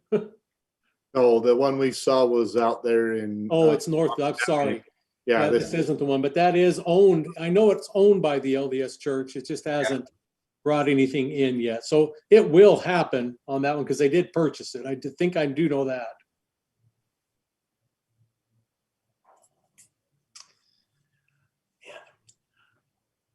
I'm having a tough time with this one, saying, what the highest and best use is, because I still think that if the school were viable, they'd still want that property. And Or the next school, by the way, yeah. If this school, for whatever reason, doesn't make it, the next one would probably certainly appreciate the property as is now. Are you guys able to hear me? Yeah. Yes. Apologize. I've been on for a couple of hours and I didn't realize I was having audio or issues. I just had to get off and reconnect. This is Bill Cox. Is it okay if I make a comment or two? Well, yeah, we asked you to, so Please do. Oh, Yeah. thank you. So yeah, I do have the land under contract with St. George Academy. So I'm just at a contract stage. We have not closed on the property. So that to answer the one question there, regarding a block wall, on the north side of this proposed property line, which would be between the lots we're hoping to create and St. George Academy's land, we have agreed contractually with St. George Academy that we will construct a 6-foot block wall prior to any construction starting on the lots. And we felt like it's a really conducive use. All over town, we have examples of residential building lots backing up to schools, backing up to parks, even in cases backing up to commercial. So I think it's quite conducive that way. And then certainly currently you have across the street from this proposed land, you have 15,000-foot lots that are just facing towards the school. So that would be a conducive use also for homes to face each other with homes on both sides of the street, and then have the separation of the property lines with a block wall versus with a street creating the separation of the uses. But yeah, we would certainly hope that in working with Staley's, we could alleviate any issues at the construction drawing stage and build a product that's conducive and complementary to the area. Bill, do you know how many students or that capacity for that school is? I don't know. No, I haven't had any involvement with the school other than, currently having a contractual interest in this land.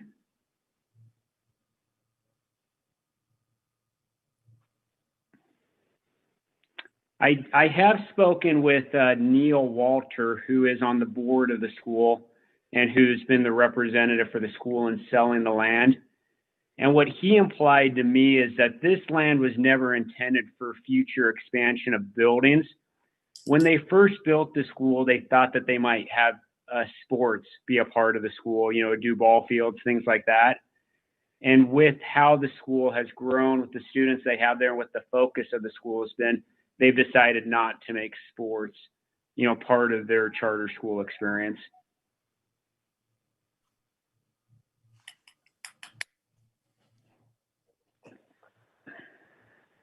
Other questions for Bill, Line, or any staff from any of the commissioners?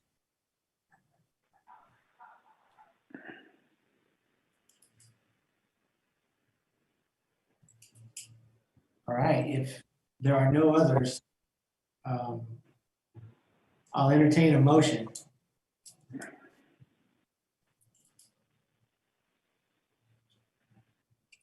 I do agree with Bill that it does make the people on the south side, gives them a better feel out their front door looking at another house. I can't disagree with that. This is Commissioner Hanson. I thought the same thing. It is conducive to the homes across the street. I respectfully disagree. I don't think it's conducive with the school, especially the proximity this is putting to that school, especially the parking lot that's already there, or the paved area in the school. It literally goes right to this line where we see it on the screen. So I'm softened on it. I'm probably fine with it. Just as a side note, as I go through this in my mind frequently, guys, as commissioners, our job is to recommend approval or denial to city council and give them our best thoughts one way or the other. So they're clearly the ones that decide. We're the ones that are advisory roles to help them. So we need to make a motion one way or the other. I cannot do that as the chair this evening to put forth a motion for item 8A, because that's what I'm looking for if there's no further discussion. So happy to continue to discuss if we need to. How deep are those lots going to be, Bill? Todd, are you on the call, Todd? Do you have that plat? I believe that they're around 135 feet deep, but I don't have that right in front of me. Okay. Let me see if I can. This is Todd Gardner. Can you guys hear me? Yes. Okay. Rhett I don't know if Rhett's still on this. He's on the computer. He might be able to pull that up. I'm at home now. So if you'll give Rhett just a minute, he can look at the depth of those. I think you're right. I think they were 135 to 150, somewhere in that range. Okay. I fundamentally don't have an issue with the lots being there and backing up to the school. That's not an issue. It's just, I'm more concerned, and I guess maybe I shouldn't be, about the viability of that school. And, because like I said, to me, it looks like all they're doing is selling off assets to stay afloat. Because I guarantee that land wasn't cheap, so. I don't know if they're selling off assets. It is a liability to have extra ground for them, as I look at it. They have to maintain it. If they're not going to put sports fields out there, I don't see the sense in it. And I do agree that especially charter schools are not going to have a sports facility. No, they wouldn't. They wouldn't.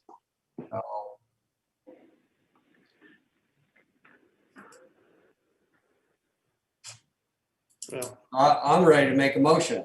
Well, the way I see it is, if they do stay afloat and they expand, it looks like there's probably room for, a couple buildings or a building in the back somewhere, or even west of that parking lot, maybe. You have to be able to park it though, and I think if you expand with too much building, you're not going to be able to park it.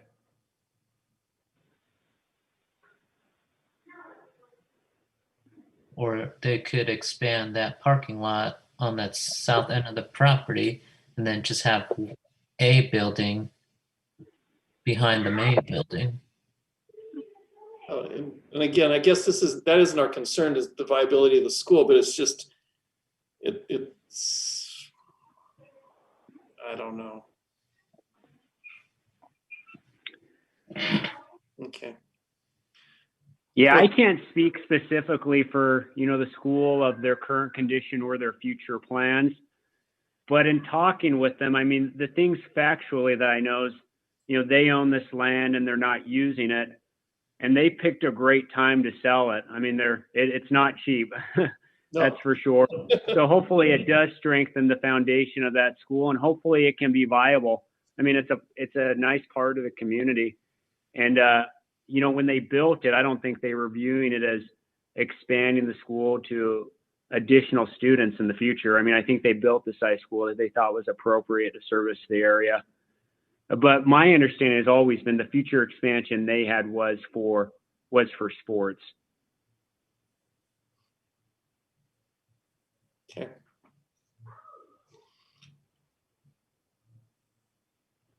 I say go for it, Doug. Make your motion. Okay, I would make a motion that we recommend to the city council a zone change request Z-21-01 to change from A 20 agricultural 20 acre minimum to R-1-15 single family residential 15,000 square foot lots located at approximately 300 East Skyview Drive. Applicant is Bill Cox. Is there any conditions that we put, or is this it? You really aren't allowed to put conditions on straight zoning. Okay. That is my recommendation. I have a motion by Commissioner Shield. Do I have a second?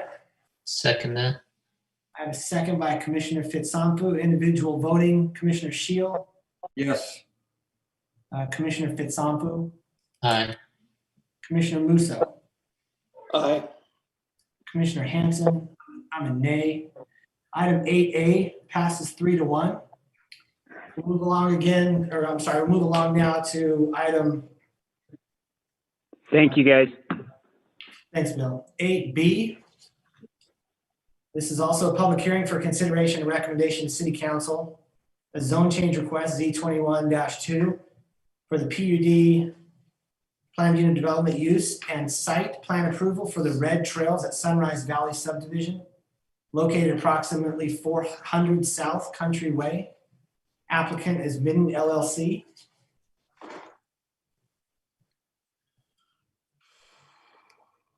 Okay, thank you, commissioners. Applicant is requesting approval of the design and use for the current zoned PUDR at this particular location. The pod that you see before you, pod we refer to as pod 3, they're calling it a different name now. It'll be referred to as Red Trails at Sunrise Valley. It contains 27.69 acres in that kind of burnt red color there that you see.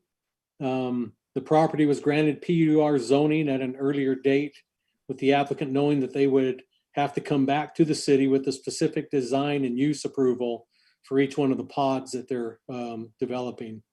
The applicant is now wishing to have this proposal reviewed. With that said, the requirement for PUDR sites before the property can be used as residential development. The applicant is proposing 219 detached 2-story units. This would have a 7.9 dwelling unit per acre ratio in this particular pod. And the surrounding zoning to this project is the PUDR to the north and to the west, R18 to the south, and Washington County zoning directly to the east, which is currently a sand and gravel operation.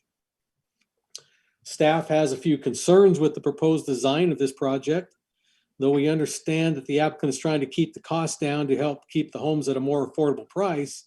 By keeping them closer together, we feel they are maybe too close to each other, mostly due to the fact that they are 2-story in height. And let me get that exhibit for you so you can kind of see, well, there's 4 of them, and I'll just bring one of them up. But each one's going to be a 4-story unit with a different elevation to it. So with that said, also there is no proposed outdoor amenities as part of this. And I'll go back to the. You said 4-story. Let's go back to 2-story, right? I say, if I thought I meant the 4 elevations is what I was referring to. Okay. So I hope they're not 4-story, but hey, maybe they got 2 underground. Yep. So, but here's kind of the layout of that. And you can kind of see with this exhibit over here, you know, what roughly they'll be. Now, each one of the colors represents a different home, you know, footprint of those 4 that you saw on the exhibit. So with that, let me keep moving forward. But I wanted to point this out as part of one of my concerns as well. As you look through here, I have no proposed amenity anywhere within the subdivision itself. Now, I will point out that the overall development has a city park, and that will be, I don't think it's on this particular piece, but let me find one that does. It's this. This will be a good one to show. The development here is again in the burnt red kind of color, and then there is a full city park down here that we've talked about in a lot of our meetings, and that is a big main amenity for the entire PUD. But you can see there's a bit of a distance between this subdivision proposal and that city park. And that's just part of my concern. There is no pocket park of any kind or anything of that nature. The individual portion of the entire project is lacking, again, any kind of amenity. And I think that needs to be addressed by the commissioners and the applicant. That's just staff's recommendation. I would like to see that talked about. So with that said, staff recommends that the Planning Commission could possibly recommend approval of Z-2102 for this specific design use to the already zoned planned unit development residential, if some adjustments could be made, and that would be moved on to the city council with the following findings and based on the conditions that you see in the report. I just have the 10 of them for this particular project, and they're kind of standard ones we would put on like a preliminary plat or anything as such as that. So with that, I'll be glad to answer any questions, and we'll try to get through some of the exhibits. Again, this is kind of the layout with the multicolored. Each color is a different floor plan and elevation. Here's the unit without those colors, just kind of like the layout of how each one would be. And these are kind of elevations that are out on the project, topographical elevations. And then this is kind of the rough landscape, which I'm fine with. And they show a decent landscape out on Country Way and at the end caps of a lot of their streets and corners. And so with that, and then let me go back and we'll kind of hit the elevations. Is Rio Virgin going to come in with another similar plan? Rio Virgin? Subdivision says unrecorded. Oh, you mean down south? Yeah, right. Well, That R18? I'll get to that in a minute. Let me hit these. That's a different story for you. So I'll just hit these 4 basic elevations they have for the 4 different floor plans. So, quick question, Drew. When Yes. this thing was originally proposed, way back when, I know this was a higher density area. So didn't they, I was under the assumption they were going to put, more freaking townhomes in there that were attached. If they would have done that, is the density it can't be the same. The density has to be lower for these than it would have been for the townhomes, I'm assuming. Is that not correct? You're probably right that this is a lower density, than what I was planning on, because these are the ones that are closest to the industrial, development Right. in the Northeast. Right. But this is the product. I think actually what happened from the original developer, it's a different owner. It's actually maybe even a secondary owner from the original Right. person who picked it up. So their plans changed. This is what they want to propose. And so Personally, I think the product is going to sell like no other, because I've seen this in the market right now, that individual detached units like this, they can't hardly build them fast enough. And the prime example of that is down at Desert, the Salisbury area down there, just south of the airport, at Desert Color or Desert. well, that's what this is based off of. Yeah, and they're selling a ton of them down there. And the product that they're putting in down there it's not a bad product. I mean, it's way better than having, townhome units, in my opinion. Granted, they don't have the amenities, which is a little bit of a negative. And I guess my question would be, could you go back to where it shows kind of the plat, where it shows the red thing? This one or the next one? It's you the mean the big overall one? Yeah, the overall one. This one? Where is it? That one. Well, yeah, the one to the right, that one there. So there's that cul-de-sac right there. I mean, is there, when they plan out the next phase of the Riverbend, and okay.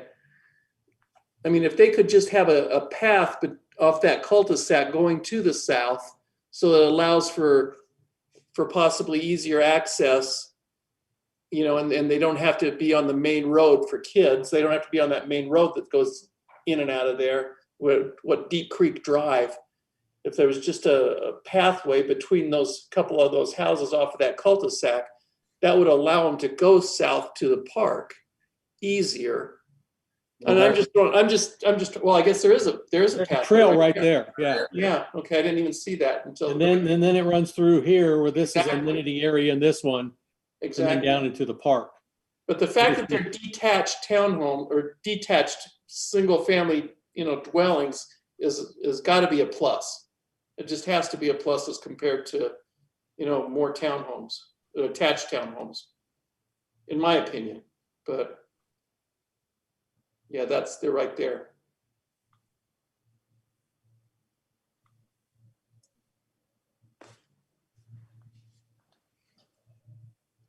Commissioners, any other comments that you have for staff before we open this up for a public hearing? We'll do that at this time then. On item 8A, we'll open the public hearing. Jeremy, do you have anything for this one? Yes, Commissioner, I do. The comment is from Dionisio Lopez. They say, I own a property in this area, need to talk to somebody on the work you will be doing by my property to make sure my property is safe from your project. And then they give a phone number. All right. Drew, is that something that the city reaches out to, or do we wait? Well, I'm not sure where he would live. No, that's what I thought. Yeah, I mean, he's got to be on the other side of the river.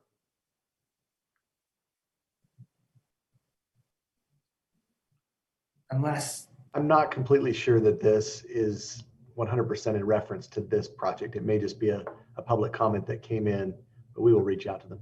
And that's happened too before. I'm glad you pointed that out, Jeremy. I was going to say possibly because the other lots are selling across the street, but I don't know why that would affect them either. So with no other public comments, I look for a motion to close the public hearing at this time.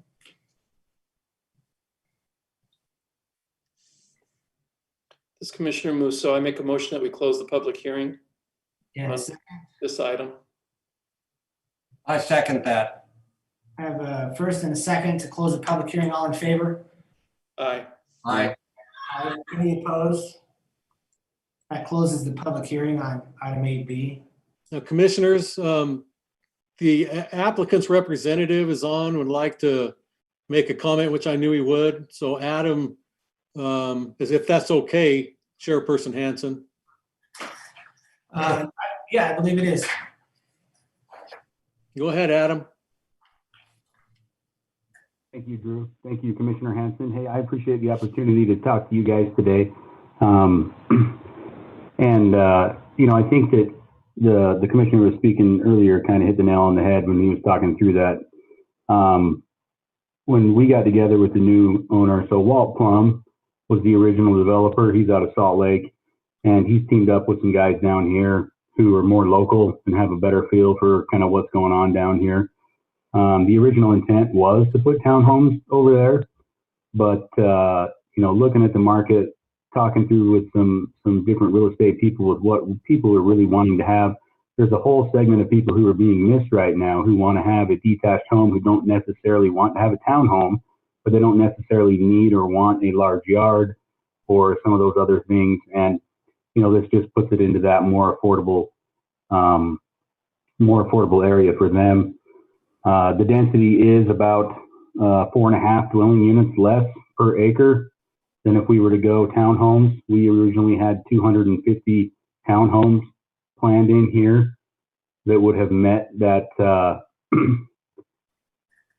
We usually get about 11 dwelling units an acre, and I think right now we're currently at 7, just over 7.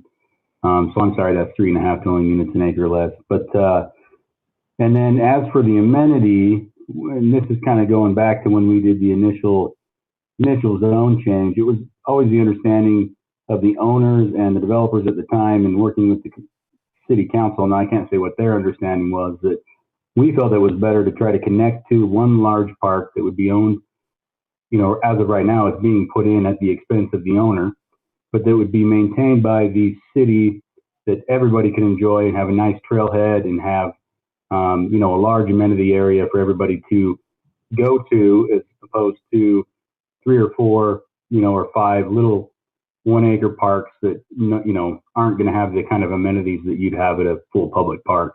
And so that was the reason why we went in that direction at that time, was to put in that big park, just so everybody can use it, including other residents of the city, and it would just be big and nice. And currently we do, with that trail system, that open space right in there that's really just an open space, just so we could put the trail through there.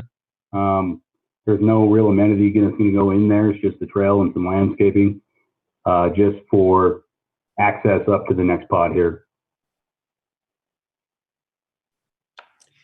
Sorry, Drew was circling that as we were talking through it. Quick question for you. Are these going to be fenced in the back, or is it going to be open between the units? They will be fenced in the back. They will all have their own private backyard. as you can see right there. Now, Drew, can you go to there's an exhibit we sent that shows a little more detail on the landscaping in between. Yeah. And it's closer up. You had it up a minute ago, I think, or I could see it a minute ago. Overall. Yeah, that one right there. And so they will have their own private backyards. It will be common, limited space in between. Open common area in between to ensure that nothing gets built in there. That way nobody can build closer for those reasons of fire, safety, things like that. But it'll be very similar to what they have out there at Desert Canyons, where everybody has their own fence, private backyard. And then that yellow unit right there, we don't have an elevation of it for whatever reason. Hence Homes is the one who's come on as currently they're ones who are contracted to build this out and build the actual houses. That yellow pad right there will be a single-story house. And so there will be a single-story house, and it's got a smaller backyard because, and I don't know, I thought we had a little detail about that somewhere, but there's an attached patio that they put on, which is built in as part of the unit, and technically under the statute, we can't have that be on limited common. So that's why that backyard looks smaller, because there's a 5-foot covered patio that goes with that single family. Single level. Yeah, I'm sorry, single level, not single family. Yeah. They're all single family. That's going to be, the footprint on that thing is going to be tiny though. Because if you look at the footprint on those other ones, the main floor is only about 900 square feet, if I remember. Yeah, I think this one, I think they said is like 1,100 square feet, just like a two bedroom, two bathroom. I've not seen the floor plan on that.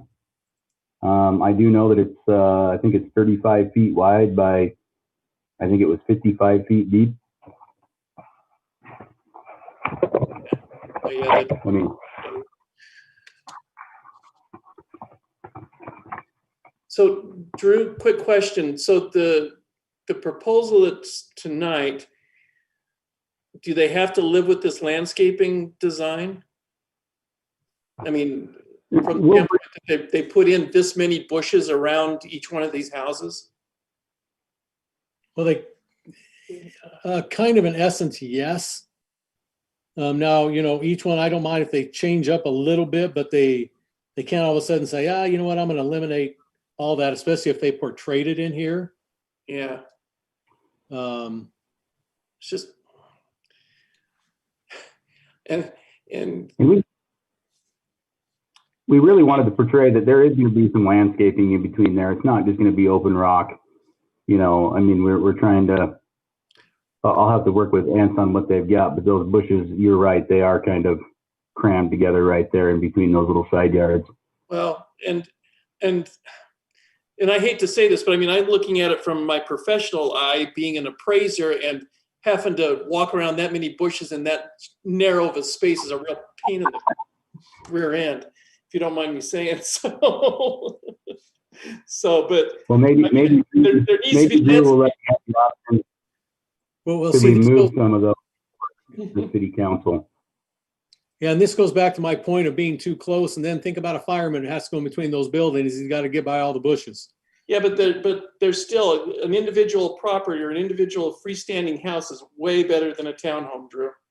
Well, I'm not arguing that. I just, yeah, no, I understand what you're saying. I think if they were all single story, I don't have as much issue. When I got 2-story, that's where my sensors go up. That's all I'm trying to tell you, is that's my professional and personal opinion on that, is that my sensors go up 7 feet. Even as a builder, a building inspector in my future life, all those things, 7 feet, 2 stories, all through there. I'm glad at least the yellows are a 1-story, but I don't have any elevations on that, Yeah. in the exhibits. I'm just telling you, that's my concerns about it. 2-story, 7 feet. Yeah, that's tight. What are they at it? Does anybody know what the distance is at it? You're looking at it. That's Desert why they're Ed? proposing this. No, I'm saying out In of desert, Probably the same we're thing. doing desert color as well. so desert canyons, they are 7 feet. In desert, we are up to 5 feet. I'm sorry, where was 5 feet? All applicable IBC, all applicable IFC codes.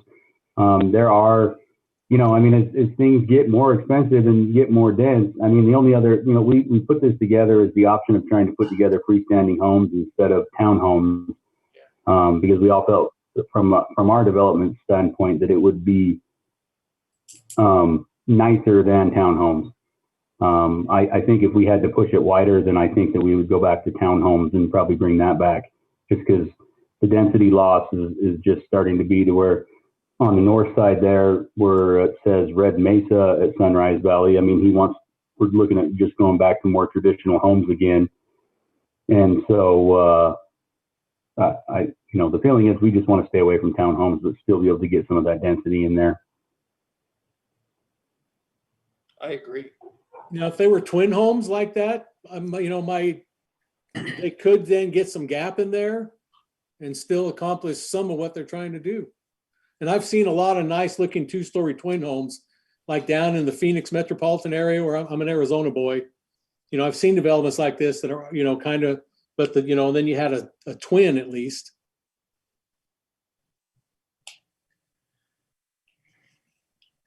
Drew, could you take I have one more question. Adam, Sorry, I apologize, Adam. I have one more question for Drew. I noticed in your staff comments you had on there that there needs to be a 15-foot landscape buffer along Country Way. I think that we'll have that, but on the other portions when we discussed it, the wall is at 10 feet from the right of way. I don't know if they do put the wall along there. I think we'd like it to maintain the same look and feel. Well, that's not what you're showing on your plan right here. I'll guarantee. Well, as of right now, I understand that. I don't know, as of right now, I don't have a 100% feel for exactly where the wall would be.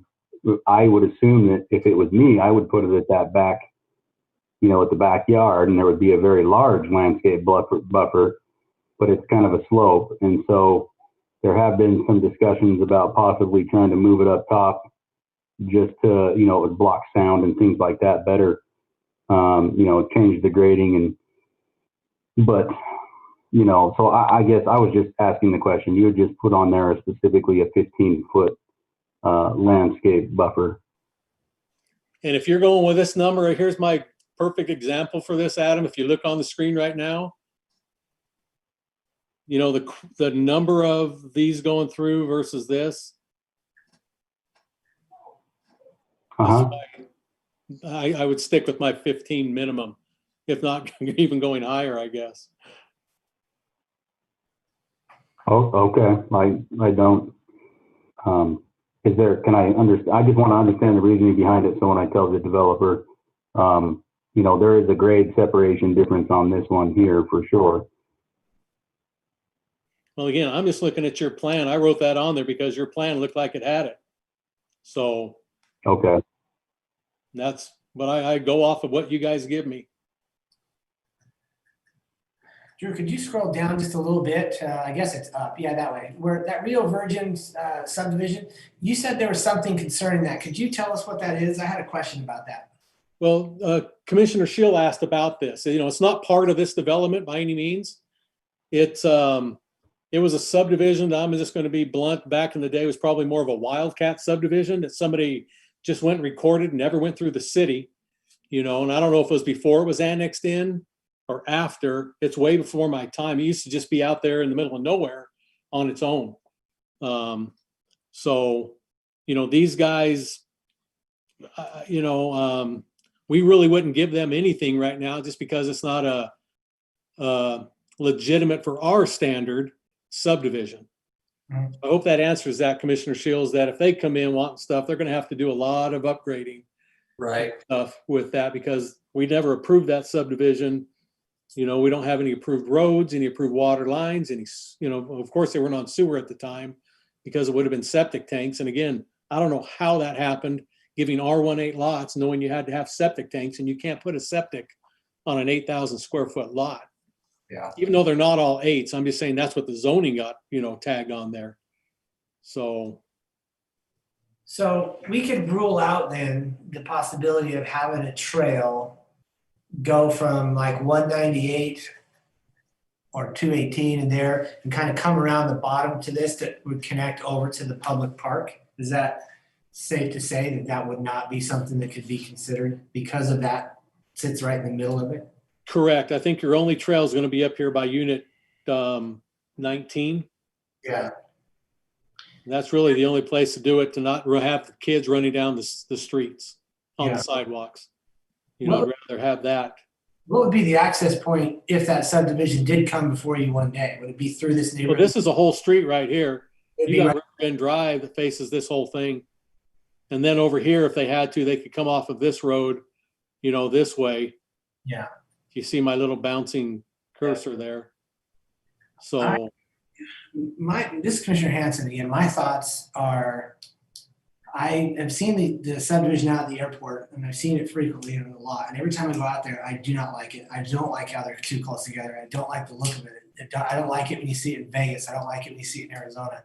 I don't like it here. However, if there was any place in the city to put something like this, you probably hit it right on the head, in my opinion. It's kind of this subdivision or this area out here.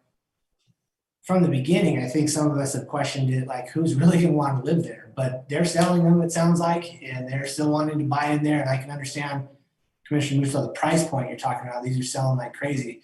Personally, I just don't like the look of them being so close together. And when I heard that today in this meeting that the yellow is a one-story, that freaked me out even more to have the two stories right next to each other. Then all of a sudden it drops straight down. There's hardly any room to a one-story. I don't even know if I've fully processed what that would look like yet visually. I just don't like the look of things that close together, that straight up and down. And without realizing it, I thought in my mind, this was probably gonna look just like out by the airport. And I don't like that in subdivision, the aesthetics of that any more than I would like something like this. That's kind of where I stand on it. But again, Jason, would you rather look at? Another couple comments in here. Just so one is going back to that Rio Virgin subdivision. We've kind of tried to design this for access points because Walt Plum, the original guy, went in there, and I think he owns about half that subdivision now. He's trying to buy everybody out of it and one day incorporate it, just so you guys know, into an actual subdivision here. He owns, like I said, I think almost half of that, and we're trying to make sure that we provide access to that in the future. But on the point of I do believe, and I understand from Commissioner Hanson's hesitation as to how things are close together, and the things are, it's just hard to try to put those things in there and have them look as nice as they can as like an R110 house. But as I was out there, and I've went out to this subdivision many times now, the people that I noticed that are living out there are service people. I mean, I bet you there's 15, 20 cop cars that live out there at that one out in Desert Canyon. There's a lot of people out there who want to have a single standing home that can't afford, the larger R110 lots in the market. As you can see, I mean, I was out there the other day, and I think they have like 20 of these up under construction. So they must be, hitting that where there's a need for it. And so that'd probably be my biggest argument towards it. I know personally, I would never live out here, but if I had to choose between one of those and a townhome, I would choose one of these over a townhome every day of the week.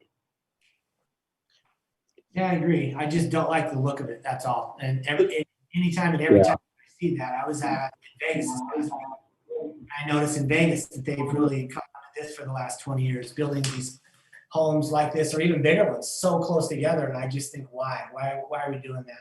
But again, But Jason, the alternative is that you have townhomes stuck together. Would you rather look at a single or a freestanding house, or would you want to look at stuff like at Hidden Valley? I know this is against what you prefer. I would rather have a town. No, I understand, but I'm just saying that there's something about the minimum space between the buildings that I don't like. And Yeah. that's all. But this is what we're going to end up with out at Long Valley too. You watch and see. They're going to end up almost identical to something like this out at Long Valley. They are, plus the impact it's gonna put on Dam Road and Long Valley, and access to the Parkway. Yeah. And again, if it was just based on the spot of where these are going, hey, that's great. It's perfect. Let's put them there. Because there is I agree with you. I believe there is a demand and they'll sell like crazy. I personally just don't like the look of them. What I'd love to see happen, which it sounds like it's not really that possible, would be, I guess it would be a road that would connect the red on the far right down to the purple and swing around to that community park. Something in there that those people can get there. And if that can't be done, or even if it could be done, take into consideration putting an amenity in there on that pie-shaped, it's lots 192 through 197, right there up against the river. There's a spot for an amenity in there to take something like that, where that might be something they could sit there and have a little park that looks over the river. I don't know. I'm not saying no to the project from my personal opinion and vote, but I just simply don't like the look of it. I really don't.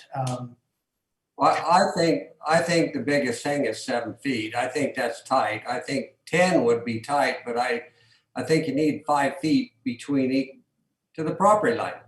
Yeah. That's how I feel. And they're gonna hear their neighbors yelling at each other, and they're not gonna hear them flush the toilet, but they're gonna hear them yelling. When you go to the airport, you can raise your hands like this and touch both sides. Right. And I don't agree with that either. And I wish there was something around that where that's not the case. Now, again, I'm still trying to mentally and visually process what that looks like, being able to go like this for most of it, and then all of a sudden there's a 1-story stuck in between there that you can go like this to a 1-story. I don't know. I don't know. I'm struggling because I'm not saying no. My vote's not necessarily no, but I certainly don't like the visual appeal of it. Well, we sit there and complain about not affordable housing. Yeah. And this is at least hitting that market. And the developer was exactly right. My secretary, her husband's a cop in Washington City, and they live out near the airport in one of these homes exactly like this. And they'd never had a home in their life before. She came from California and always was in an apartment, and she was so thrilled to be able to get a home of her own, you know, I think they were in the 250, 258 range. Now, I don't know if these will be that way, but I'm just saying, at least it was an affordable single family home for them to get into, and they're tickled pink. Yeah. So. Like I said, they picked the right spot to put this at possibly, because I know which way I lean on that for that. What about amenities? I mean, the staff is telling us that they want us to discuss the lack of or non-amenities in this area. Is that a concern to any of the commissioners? In this pod, I should say, because I am obviously familiar with the park area and that trail to get there. So can we relax any on the setbacks on the sides to allow them to be a little further apart? Drew, that's a question. I think the only way to have them farther apart, they're gonna have to lose some units. Yeah, you have to. You know, it's just, I thought the same thing as I started designing that out. You know, I said, well, let's go to 10, so I'm adding 3 more feet in between each one, and I just, you know, you just start pushing units off the end is what happens on it, so. Drew, how can you visually help me get through a 1-story stuck in the middle of 2 stories where you can touch both walls? Like, It breaks up the skyline, Commissioner. That's, you know, you're going to be going along, then you'll dip down a little, then climb back up for a few homes and dip down. I don't know how to get through that. Yeah. I mean, I appreciate the breakup is what it's going to do. It's going to break up that, you know, monotony of just a straight, you know, like when I put all 4 of those elevations you saw, you know, and then have at least one that dips down, it'll at least break the monotony of that visual line. Yeah, that's all I can do to help you with it. You know, just kind of envision, you know, go along, drop a little, just breaks that line up. I agree with Jason too.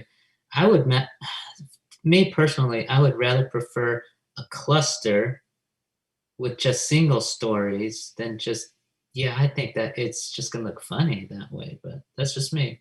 Are the single story pitchy roof or are they flat roof? Oh, man, I hope it's. Ant's doing it. Everything will follow the same pretty much architectural style. I don't know. I guess I didn't realize that they weren't going to send me a single story elevation, but they'll have the same architectural style. It'll have a pitched roof. It'll look, roughly the same. It'll just be a single story. And we can try to come up with possibly a different mix on how those single stories are in there. And I don't know if they necessarily will have to be a single story. I think they just want that option. They are one of the builders. They're building these exact same products with a single story out down. They said it's called White Trails, down by the airport somewhere. So, and so that's where they've got these from, and that's why they're wanting to push these back over through there. As for the amenity, as far as that goes, Drew, I just completely disagree. As far as what was agreed to with the original city council when we brought this through, we had very much presented that as that we were going to always only have that amenity out there as the park.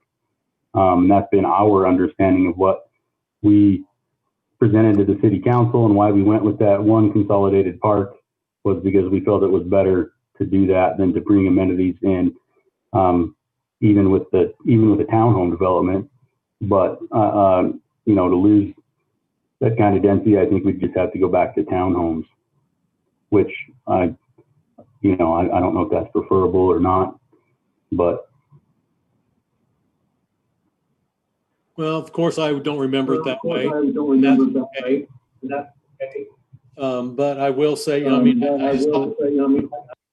where's that feedback coming from? But I just felt like it, doesn't hurt to try to put at least something out here. I mean, you did it. That's why I alluded to that, Adam. I drew that red box around this area, because you guys did at least offer a little open area here, in this one. And it's closer to the park than this is. That's all I was saying, is that we have a few areas that I think, something probably could have been at least proposed something small and simple, but at least it's better than nothing and nothing. So. And like I said, the only reason why we had that open space in there was to try to have that trail.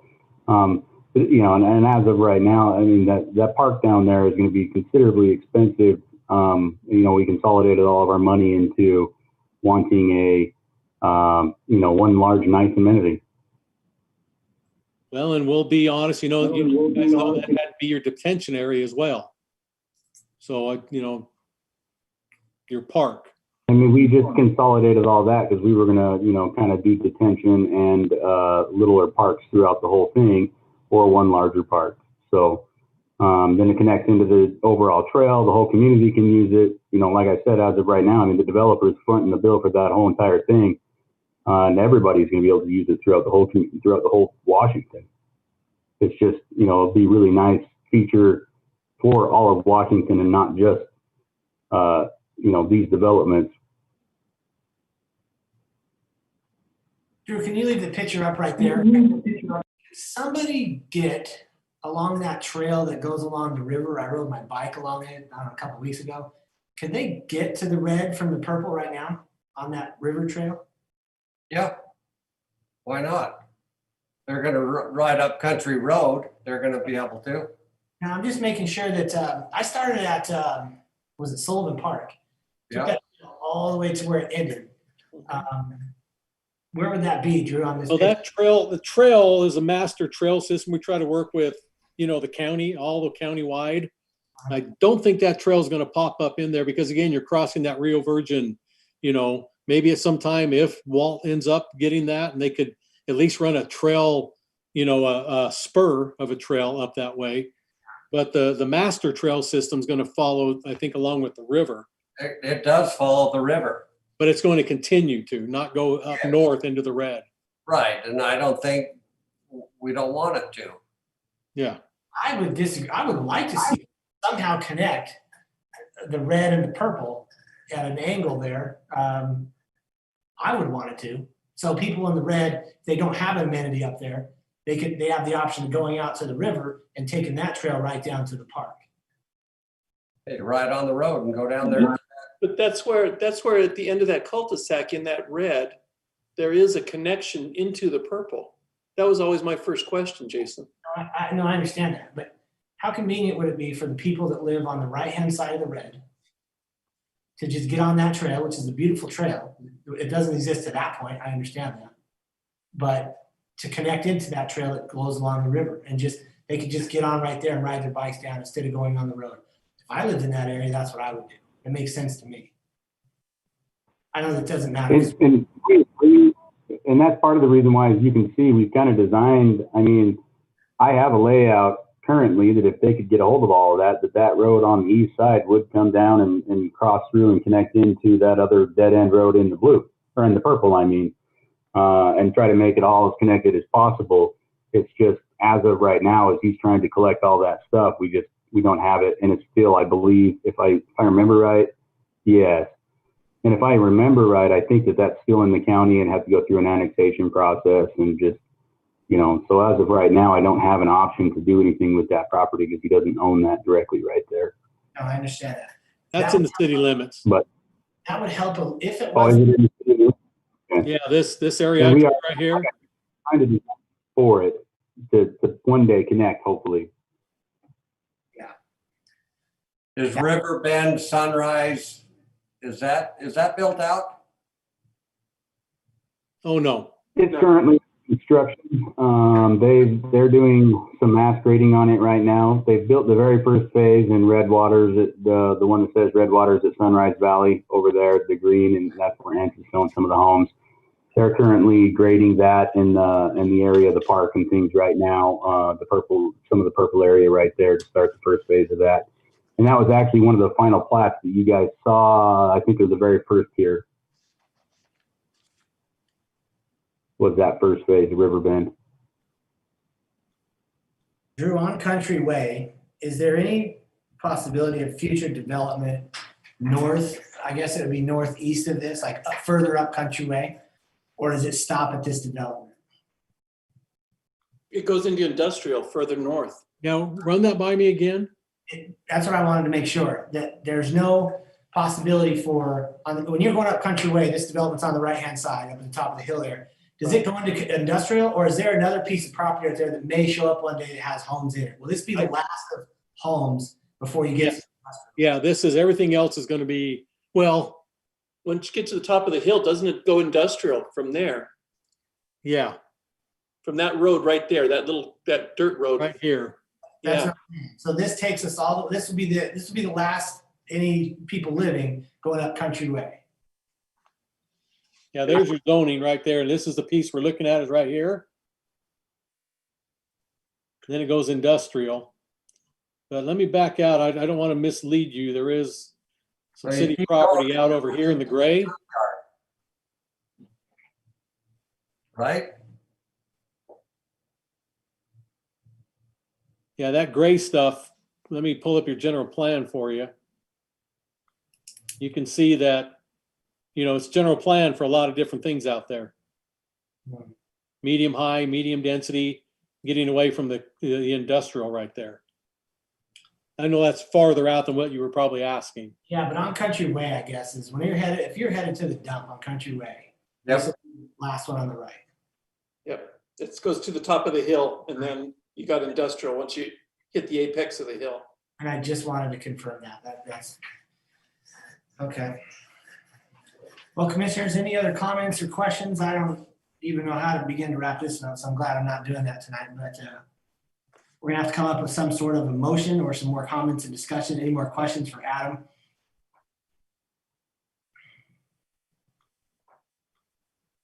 And if not, let's see, we've closed the public hearing.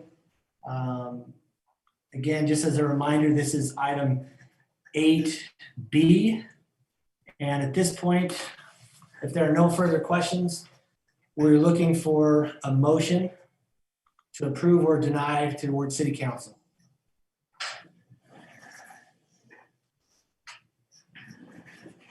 I'm trying to find the verbiage on it.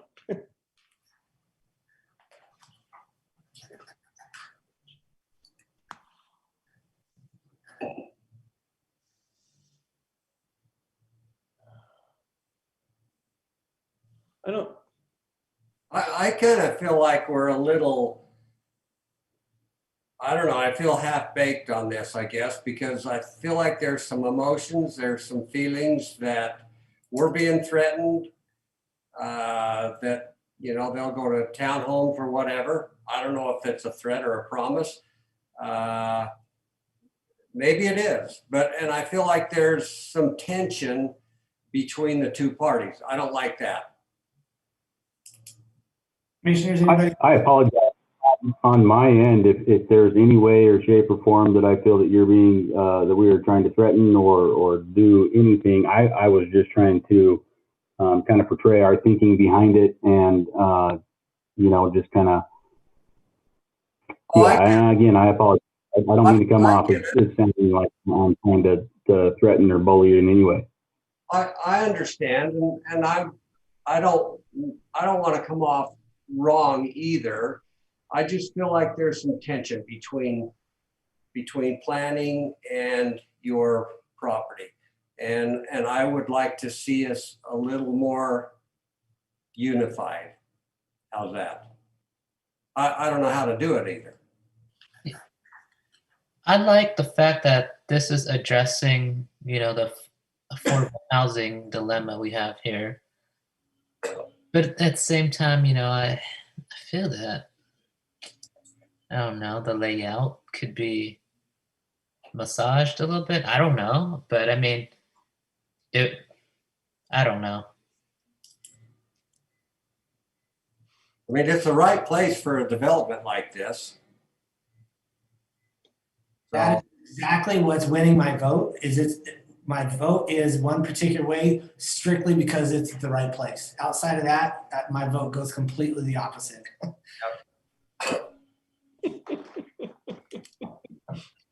Well, I think we need a little direction. Not my backyard, right, Jason? Not at all.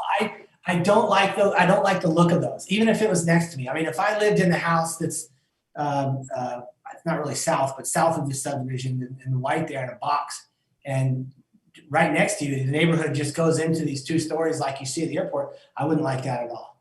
Not at all. I just wouldn't. But yeah, no, it's not that. It's not that. I don't like the look of the aesthetics of these type of things that close together anywhere. Like I said, I've mentioned it in other states and cities. I see it and I don't like it. It's too close. And I feel like Drew brought up some very good points that he's a smart man. I agree with what he's talking about. So, Drew, could you confirm one thing that just popped up in my head? And I thought I had a handle on this, but I want to make sure that I do. The density is not changing on this. It's relatively the same as what it was, correct? With townhomes, if you will. Lower. It's lower. It's definitely lower, yeah, than it would on a townhome project. I didn't really bring out, I just, you know, the density is actually not bad. You know, I think I got in here, let me find my. 7.9 is what you have. Yeah, and that's, you know, you got the 219 units on the 27.7 acres. It's like, you know, we'll just round it right at 8 dwelling units per acre. And, you know, that falls in a medium high density kind of area. You know, it's not even high density. High density is 13 to 16 in our city.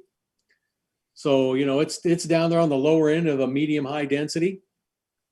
That's what I thought. I thought when I read this before coming to this meeting that it actually was a lower density. I just don't, it's a lower density, but I don't like the look. Personally, I'd rather have a higher density with a better look. And that would go back to townhomes, which I know Musso is different than your opinion, but it's just, we have a difference of opinion on what looks good. And I guess, I respect that. I mean, like I said, the one particular spot, go for it. I don't know how many people really want to live there long term. Jason, I'm telling you, they're selling these things like no other down at the airport. And who wants to live at the airport? Exactly. People are going to get in there. People are going to get in these homes, and that's great. And I want to put these available. If this was anywhere else in the city, it'd be hard pressed for me to want to say yes. This is kind of out on its own. That's where Long Valley Trails come into play for me, is it's out on its own. The apartments at Hell Hole Canyon, they're kind of segregated out a little bit. And that makes it a little more okay with me in my vote, in my opinion, when I look at this stuff. I don't want to try to talk anybody into it or out of it. I just have an opinion and trying to facilitate the discussion. Well, I like the single level with the others. I think that'll help it. It'll help the look. Well, if somebody's ready, I'll make a proposal. Go for it. Okay. I propose that we approve this as planned and send it on to the city council for the request to change it to, or no, what am I looking for? Just approve the design and the use. To approve the design and the use of this 27.69 acres located at approximately 400 South Country Way, and refer it on to the city council with the standard conditions as outlined.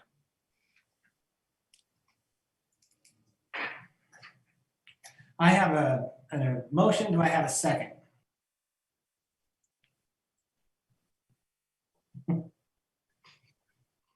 I'll second it.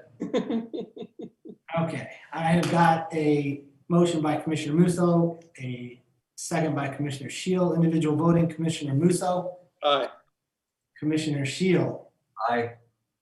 Commissioner Fitzampu, Aye. Commissioner Hanson. I am voting nay only because I know City Council will pay more attention to our comments in this process. Amen. The city, item 8A passes 3-1. Adam, thanks for your time today. Appreciate it. And we'll move on to. Thank you all for the conversations. And again, I apologize if I came across as trying to, again, bully or force issues and be contentious. So again, I apologize and thank you for bringing that to my attention, Commissioner Shield, because I'm actually here on the next one as well. We're warmed up. Drew, is there any reason we need to take a small break? Is everybody okay? You want to keep going? I'd like to take a pee break. Just to be blunt. I concur. And this is an open public hearing, that just went out all over the whole internet. So that's okay, Doug. I'm not sure how I do this as the chair tonight, but I would like to request we have a 10-minute break. 10 is 5. About 5. whatever you guys think. 5 plenty. We'll have a 5 5-minute. good? Yes, Fine. Okay. thank you. I'm sorry.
Well, Wes is, but Wes doesn't do the Wes works for Andy.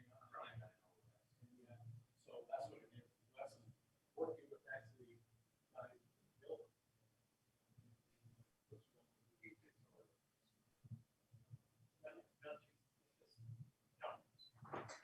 The next.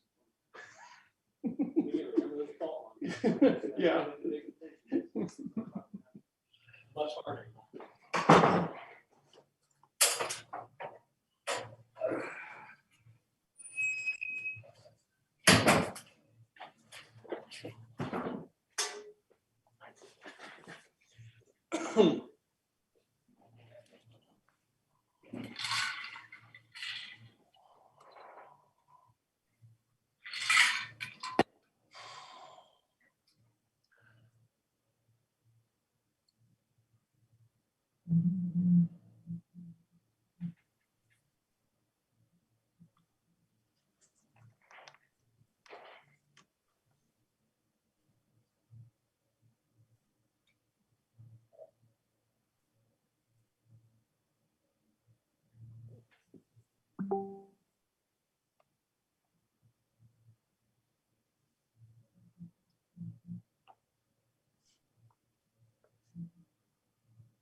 Thanks for the break, Jason.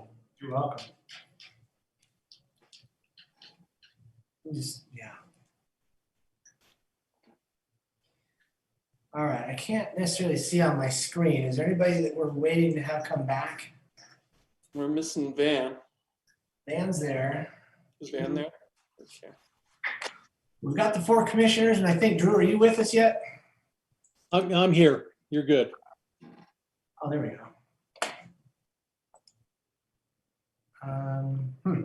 Okay. Gentlemen, let's start with item number 8C is where we left off, if I'm not mistaken. Somebody correct me if I'm wrong. This is a public hearing for consideration and recommendation to City Council. The zone change request Z-21-4 for the PUD, planned unit development, use and site plan approval located at Main Street and Washington Parkway. Applicant is Wes Davis. Thank you. As stated, applicant is requesting approval again of a design and use approval. It's already zoned currently PUDR at a previous time. The acreage is 22.55 acres in size. Of course, as we stated, the property is at the southeast corner of Washington Parkway and Main Street, as you see on your screen. And sorry, this is tilted the wrong way, but I wanted you to get a layout of this, and then we'll move to a view so you can see it in the true north-south direction. I'll get to that in just a little bit. The PUD requires approval of, again, the design and the site approval of this property before it can be go forward in its construction, design, and subdivision platting, etc. So the surrounding zoning to this parcel is open space to the north, Brio PCD to the west, administrative professional and R16 to the east and south. The general plan use designation for this area is the medium high density residential, which carries a 7 to 12 dwelling unit per acre ratio. This development is proposing a 7.14 dwelling unit per acre ratio, well within that general plan allowance. The project design is in compliance with the plan unit development residential standards as outlined in the zoning regulations, and they are utilizing the multiple family development portion of the PUDR. The applicant is proposing 161 townhome units. Each dwelling unit will be a 3-bedroom, 2.5 bath, 2-car garage townhome, with each unit having a double-car driveway. Amenities are in the form of a playground area, a sports court, and a trail system with exercise stations scattered throughout the loop trail system. The project is proposing several landscape open corridors throughout the development as well. Staff would like to recommend that the Planning Commission recommend approval of Z-2104 for this zone change. It's not really a CREZ, but it's a zone design and use approval that it is on the current PUD residential zone property. And this will be based, of course, on the findings and subject to the conditions in your report. I just have the 10 of them as well on this PUD. So with that, I'll be glad to answer any questions that the commissioners might have. Like I say, here's just an area as an exhibit for you in the north-south kind of viewpoint. I'll also try to find this for you on the city while you, if you do have any questions for me, feel free to ask them.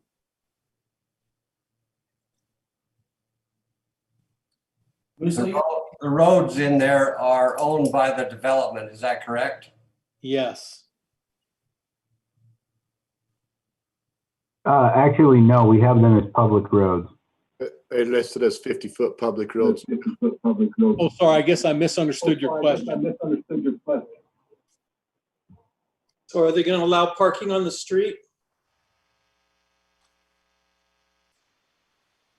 Probably not in this design. I think all the driveways being that close are not going to be able to have that. Does the city want to own those roads? Of course, we love roads. Do we? Well, the biggest problem you end up with on a lot of these kind of developments is after they sell out, the first thing that the residents come in and ask, what it would take for us to turn these into public roads after they first get their first road assessment on a public, a private road. So they're maintaining the park and the trail and all that. That's going to be their common area. That'll be their HOA. Is that correct? yes, and I'll kind of show you kind of how they've laid out the landscape portion of this. And the HOA will be responsible. You'll see this in a platted form, at a later date once they get this approved, and it'll point out all the common areas, et cetera.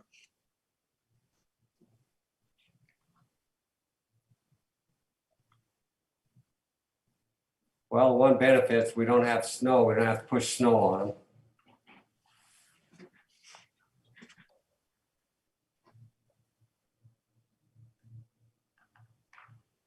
My first thought when I first looked at this was that their common amenities are awful.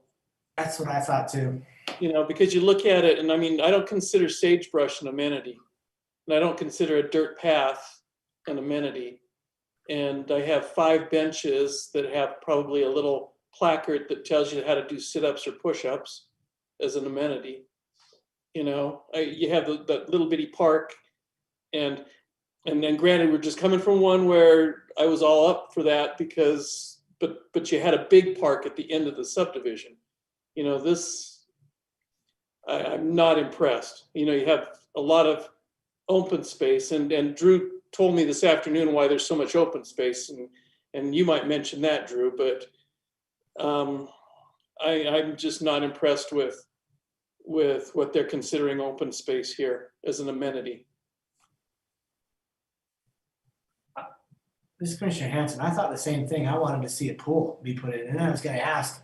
I can't imagine we have the ability to say. I don't know. Do we have the ability to request and suggest there's a pool put in as an amenity? You can just suggest all you want. It's whether they say, you know what, yeah, we can kind of agree with that or not. That's my suggestion. But hey, Drew, is part of this in a flood zone? Because it looks like it's by a wash. well, there is a wash system you can see right up in here. Let me kind of go on the other issue that's kind of in there. I'm going to go to our city map. So there is a big drainage that comes right along. If you follow my arrow right here, and then you'll notice this area is a newly built detention basin, like a big one. A lot of the flooding that happened on Main Street over the past years came right through this area here, crossed Main Street, came south, and then just shot right down Main Street. We had all those flooding issues. So this detention area right here is going to be a massive improvement on all that.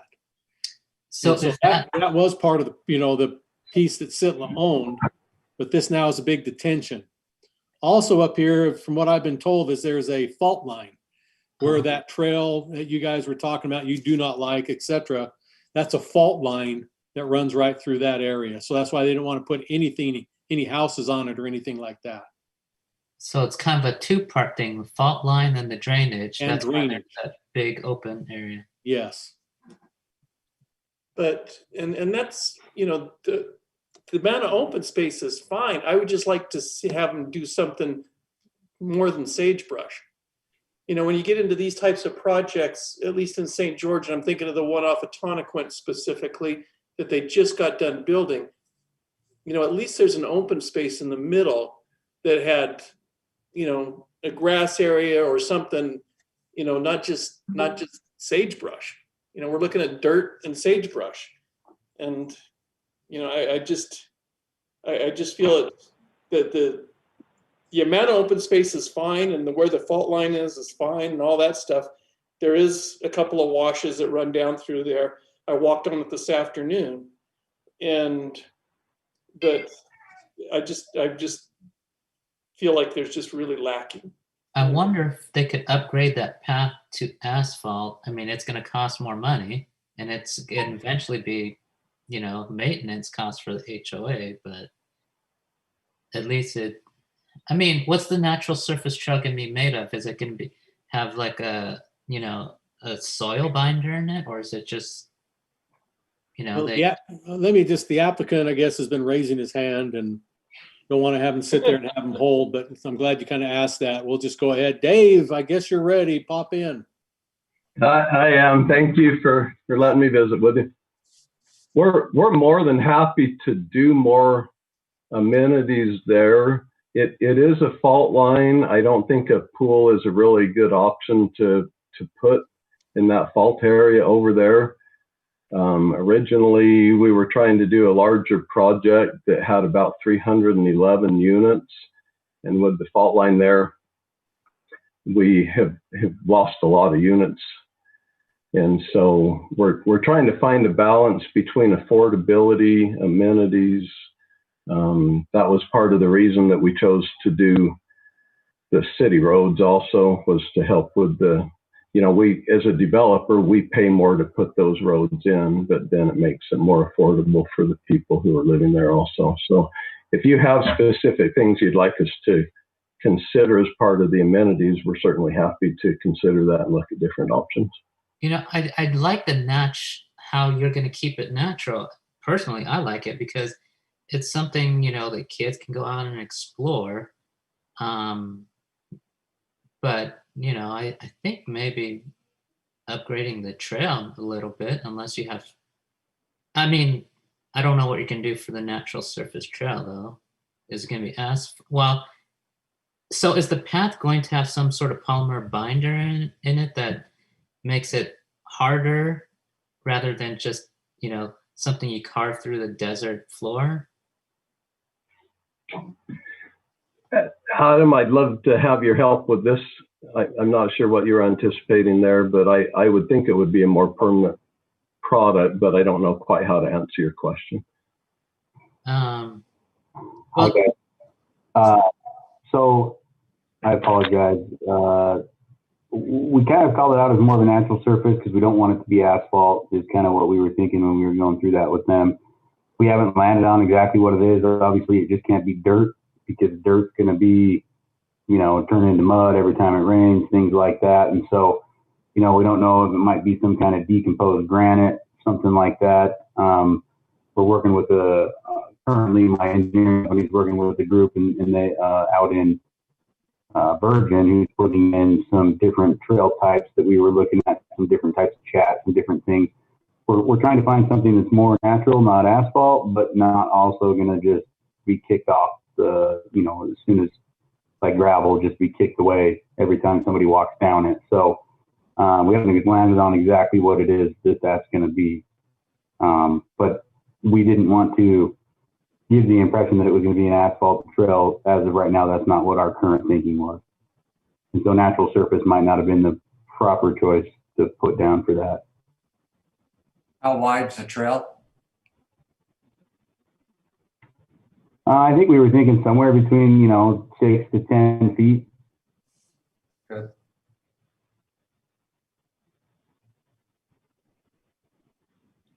We go back to this. To kind of help address some natural sagebrush issues, we did, if Drew will go back to that, there is a,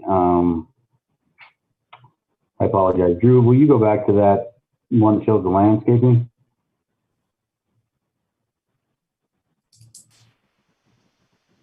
I think it's down a little bit farther. We tried to, show that we were going to landscape kind of up to the trail to kind of help buffer. I think you just passed it there. Past it. There. Right there. We were going to try to, buffer and landscape up to that trail area. That way right next to the houses and things. And, they're not just looking at, like you said, a bunch of sagebrush. But, obviously the intent was to kind of leave it more natural in the middle, help with maintenance costs, things like that. Any grass? We hadn't really planned on much grass. I don't know, from our end of things, but Dave might have a different opinion on that. They might want some grass around. We had originally looked at some different things with Dave and those guys. I think they'd be fine with grass, but we looked at some different things like you guys had said before. We kind of looked at the clubhouse area, pool area type thing when it was a little bit larger development. But when we worked through it with the geotech, he pretty much told us the only thing he'd be okay putting over there was storage units if it had some kind of a building on it. And so that's kind of where we went back to trying to, what can we put over there that'll be useful and used, but then, hopefully also not have an issue if there is, for whatever reason, an earthquake, something like that. What about a pavilion? Yeah, we could probably talk to him about a pavilion, see if something like that. He was mostly concerned about occupation was his biggest thing, but a pavilion, that seems to be less likely to be as big of a hazard. Because I can see maybe putting in a small natural or a small grass area, maybe adjacent to the basketball courts with a pavilion at least, maybe. It's just so there's something for residents to kind of go there and have a picnic. Or even, because you're going to have a bunch of kids in there, even in that far south end, right where your pointer is, where it says natural vegetation there, Drew. So in that area, even if they could put in, and I'm not saying a full-blown BMX park, but something where the kids could have bicycle paths, and I don't know if that's going to create a liability issue, but something for the kids to ride bikes on and have some jumps and have, something in there, some trails for bicycles for the, the kids to ride bikes on. You have a lot of the area there and it's just it's not utilized real well. It doesn't seem like. I kind of wonder too, if spots throughout that trail, you can do patches of landscape with some trees to kind of give the impression that it's not so wild, but that it's an actual maintained area. And then This is Dave again. Can I ask a couple questions real fast? Mm-hmm. Hey, Adam, are there concerns with doing grass in that fault area? Because I don't think there are. I'm really open to doing some grass areas and a couple pavilions or something. That I don't see that as a problem at all. I'd like some grass and stuff over there too, just as far as play area and things like that. We didn't know quite what was going to happen to the south in the detention pond as far as what might be there, as far as any city park or anything either. I know there's been different things talked about, and I think at this point there's probably not a big grass area at the bottom of that detention pond, if I remember right, Drew. Yeah, it's not planned to be like a soccer, where we could run soccer in the grass in the bottom of that one. We're going to do that in maybe in other ones, but to my understanding, that one's just pure detention, a regional detention for the volumes of water that come down through there. So I'd have talked to Wes, who's a partner in this also, but I would be fine with a fair amount of grass and pavilion, a couple of pavilions or something like that, just to let people spread out and have some play area. Yep. Dave, I know you asked me that question, and no, as far as I know, I do not believe that there's any concern. I don't believe there's any clay over there for grass and water, things like that. We're just so very used to trying to go to the desert scaping anymore that I think we automatically go to that sometimes and just assume, less water.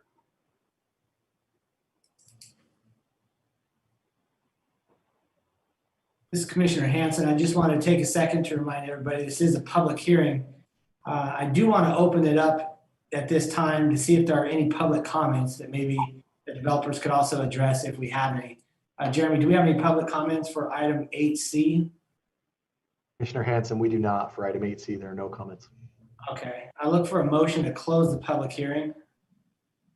Commissioner Shield, I propose we close the public hearing. Second that. I have a motion and a second to close the public hearing. All in favor? Aye. Aye. Any opposed? Aye. Any opposed? Okay, that closes the public hearing. Sorry, gentlemen, I just wanted to make sure we had a chance to listen to any public comments if there are any. Are there any other questions for the developers or staff on this item? Well, so I was thinking, I don't want to sound like an armchair designer here, but That's what you do for a living? not anymore. But the exercise stations along the trail, as I was mentioning, I was wondering out loud if you could maybe spruce those up with irrigated landscaping and trees. So like I said, so it doesn't feel so unmaintained throughout parts of the amenity area, the trail areas. I don't disagree with you either, and I think it'll help cool the place down just a little bit too. I mean, it does use water, but it does cool, so it'll help us that way. If we're adding pavilions where he's drawing right now, do we need to add some parking spaces down there as well? I see them there, but is that enough given we're going to add something? Yeah, move them down. Just a thought.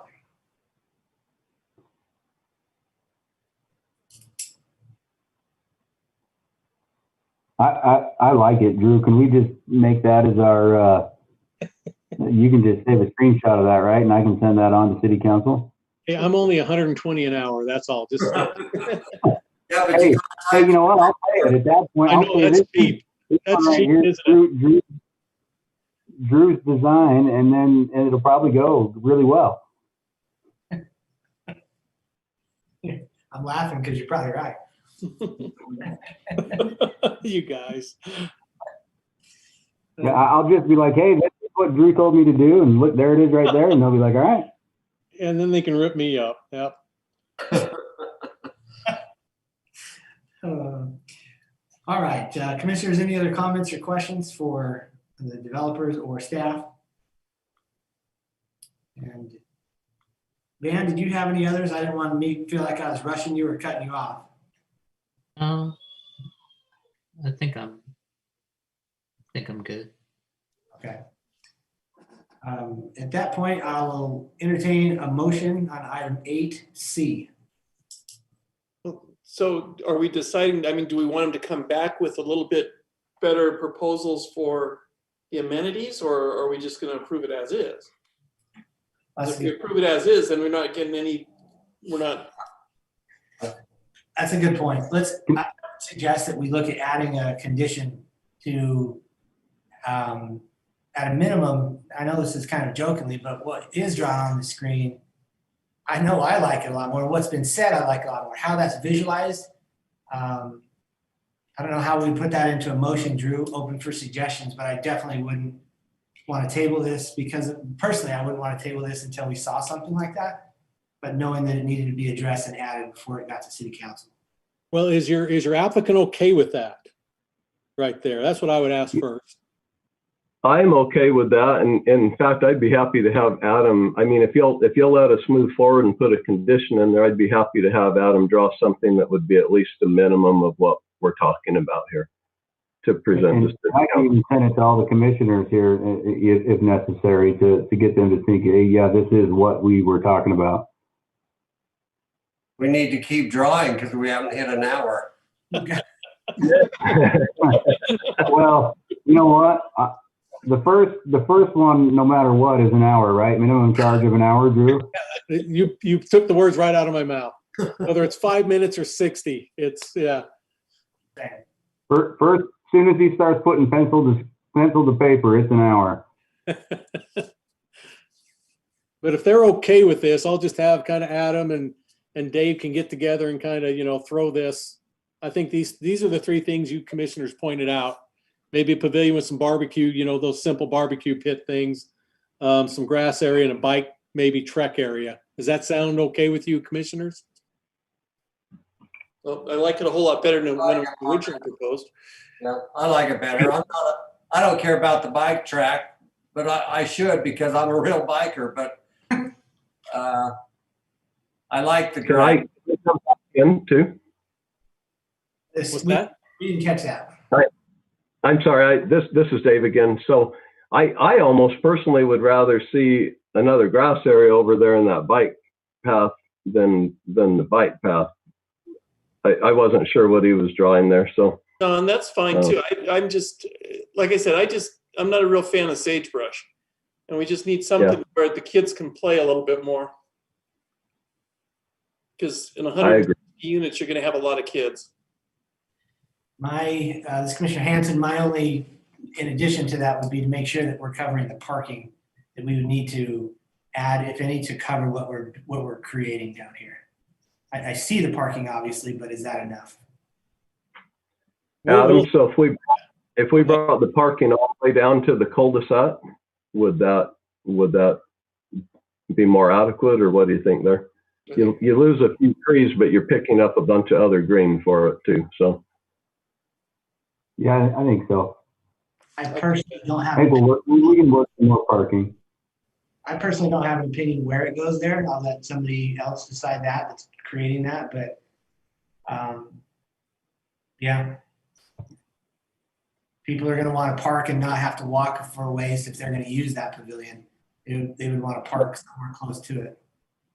Are we thinking another 10 stalls, or what? Is there a number you're kind of ballparking in your mind? I'm not, only because I was expecting somebody to be a lot smarter at this than I am, but I'm looking at what it's being drawn and I'm thinking, okay, that makes more sense to me. Seeing parking down there, that's, I don't know, 10 spots, 15, what is that? 1, 2, I do not have a number, no. I think that's Adam, do you have a number? Well, if I may, let me just point in, I think let's move the ones that are here that are X'd out down, and let's maybe add 6 to 8 at the end of the cul-de-sac. Does that sound okay? It does to me. Yeah, I like it. Okay.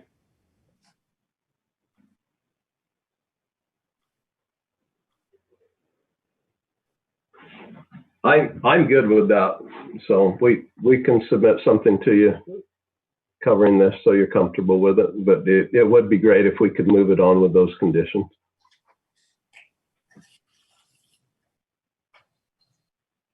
I guess this Commissioner Hanson again in this what am I saying here? In this motion, we could maybe refer to this as an elevated amenity package. I don't know how you guys want, whoever's going to make the motion will have to note this somehow with parking and the amenities being added as if it's the drawn on the screen. I don't know how you want to word that, but, or a version of that.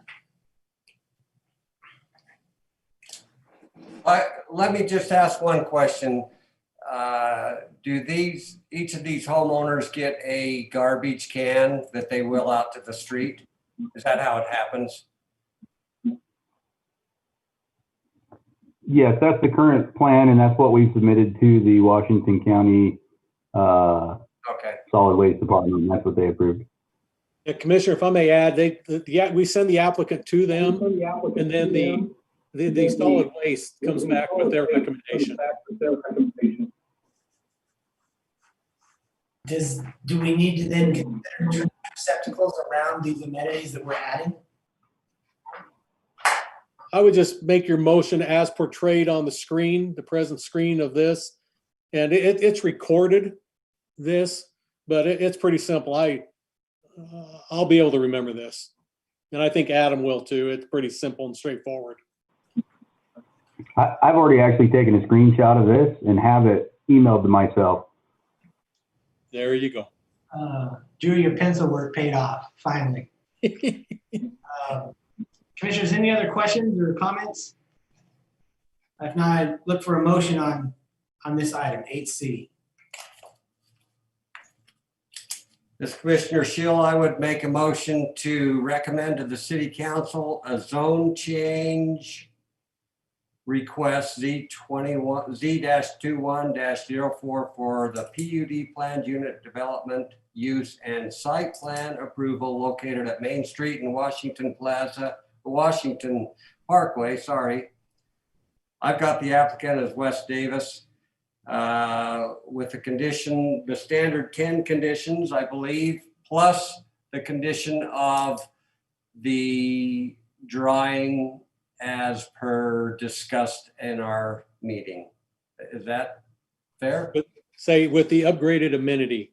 With the upgraded amenities as drawn as a minimum, I guess, right?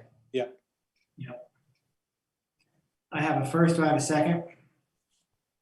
Second that. Okay, I have a motion on item 8C by Commissioner Shield, a second by Commissioner Fitzpatrick, individual voting. Commissioner Shield, Yes. Commissioner Fitzpatrick, Aye. Commissioner Musso, Aye. Commissioner Hanson, I'm an aye as well. The motion passes unanimously on 8C. Thank you, gentlemen. Appreciate your time. We will Thank now you. Appreciate it. move on to item 8D. It's my understanding this has been tabled. Is that correct, Drew? Yes, but we just had to let you know why this is going like it is. When the city sends out a notice on a public hearing, and the applicant then wants a more, extra time or something to fix or to upgrade or anything, but we still have to put it on the agenda because we noticed it, but then have you officially, someone make a motion to table it till the January 20th meeting because they are still going through design, taking input from the citizens in the Coral Canyon area is why this is happening. So they're holding a special meeting tomorrow night on a Zoom presentation with all the, whoever wants to zoom in on it, living in Coral Canyon. And then they'll take that input and put it into the design that you will see coming to you 2 weeks from tonight. So I just wanted to explain why we're doing it, but why we had to do it. Still have it on the agenda tonight just because we did notice it in the paper and send out notices to the people that were supposed to get them because of the distance around this change. Drew, for people that did submit a request to be heard this a comment to be heard this evening, are those held until the 20th or are they discarded with those people? No, they will be forwarded on. And so you will still get them with the other ones that will be. We're going to renotice this again, just so they know and you know. We're still going to send out another. In fact, I think that the second notice already went out, if I remember right. So, but we will carry forth the ones that you already have that came in for this meeting and whatever comes in on the new ones. We'll have them both. Do any commissioners have any other questions on this with regards to what's happening and what we're doing? And If not, I entertain a motion that this be tabled until January 20th.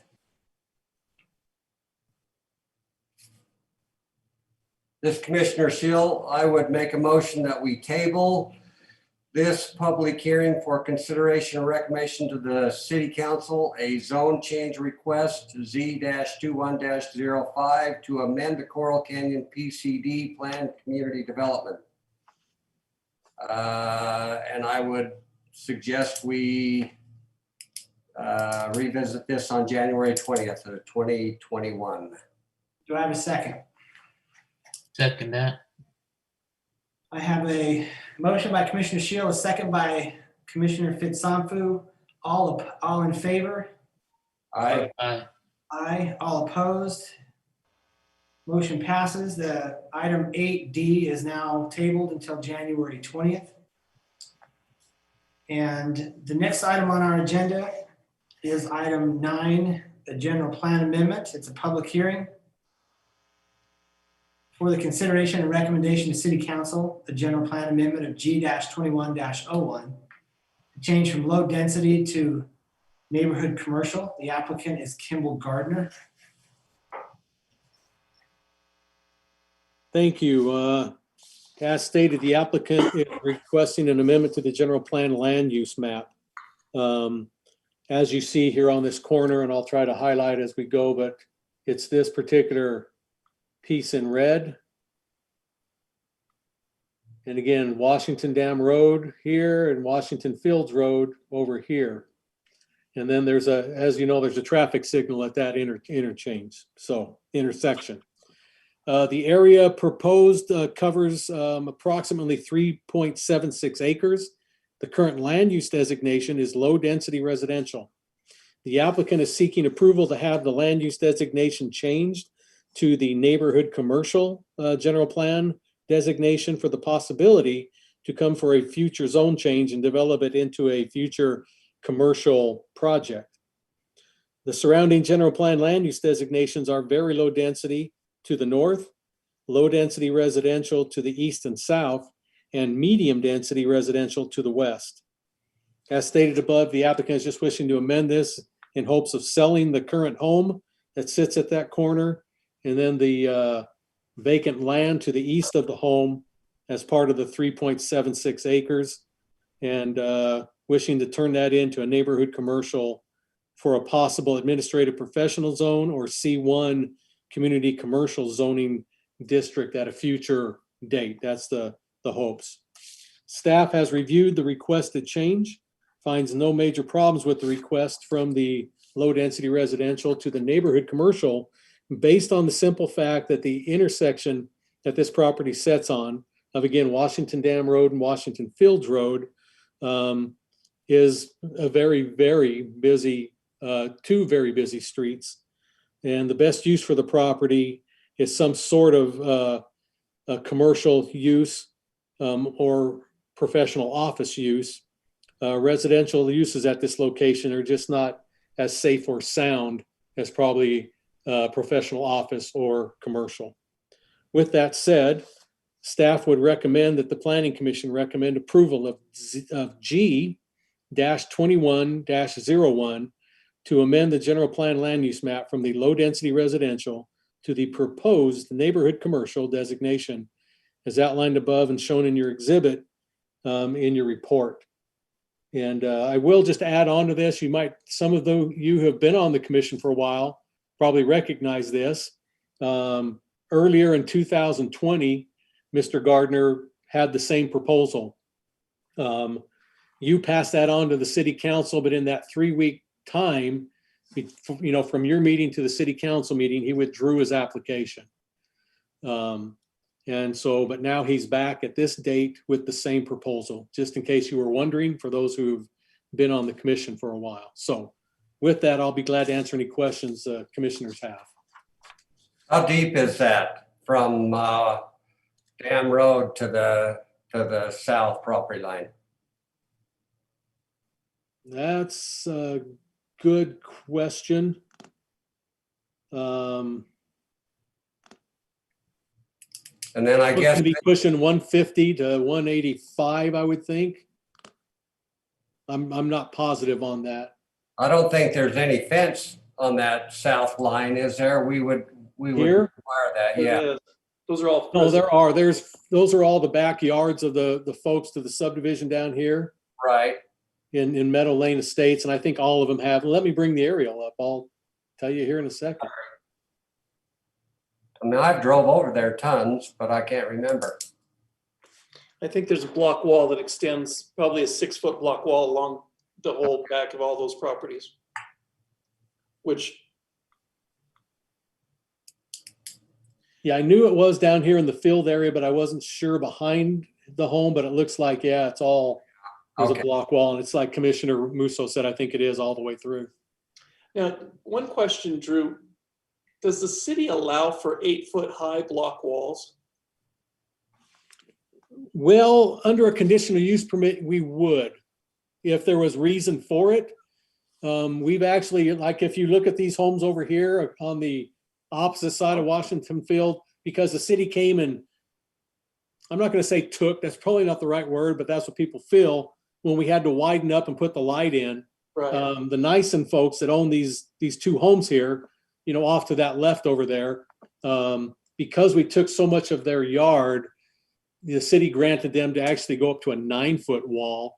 I don't know if both of them did. I know the house down here that I'll circle around, you know, was granted a 9-foot, and I think they put a 9-foot block wall up, you know, on the street just to help soften that blow. But you can see how close they are.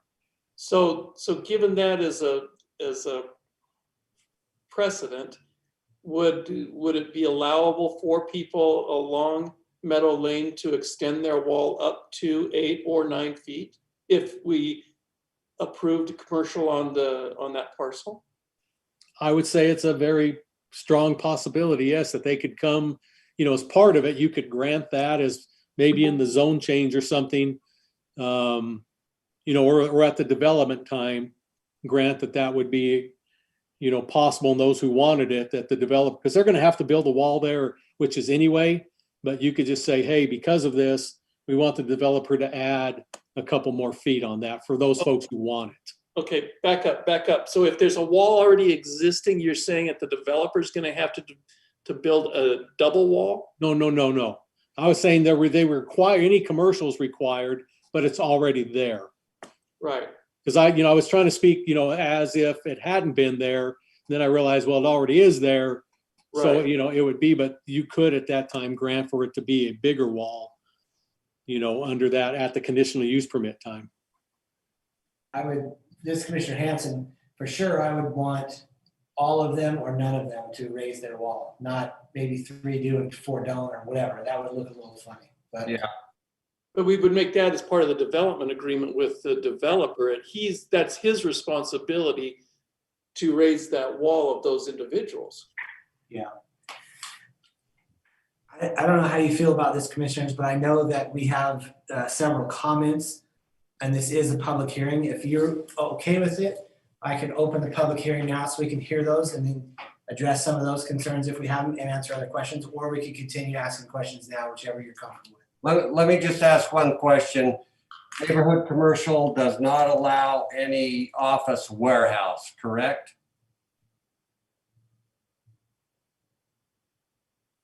I'm trying to think of what office warehouse. It actually lends to industrial, but Well, almost every commercial though has storage areas, and it would be part of their building. Because the C1 doesn't allow any outside use of product. You have to have a C2, and you couldn't get a C2 in neighborhood commercial. You know, I'm throwing other things at you, but everything, if it went C1, any storage would have to be inside the building for whatever product they may have. Does that make sense? yeah, I'm just trying to, I just can't, I don't know. I don't like it as an industrial play. Well, it would have to be commercial use. I mean, the primary use would have to be, you know, selling of a product, retail sales. Okay. But it'd have to be all inside. So that's why I didn't want to mislead anything, that everything would be, you know, but it's not going to be storage of anything else. No. Right. Okay. It's just associated with the retail sales part of whatever's there. Yeah. Got it. Commissioner Hanson, can I speak up for a second? Yeah, absolutely.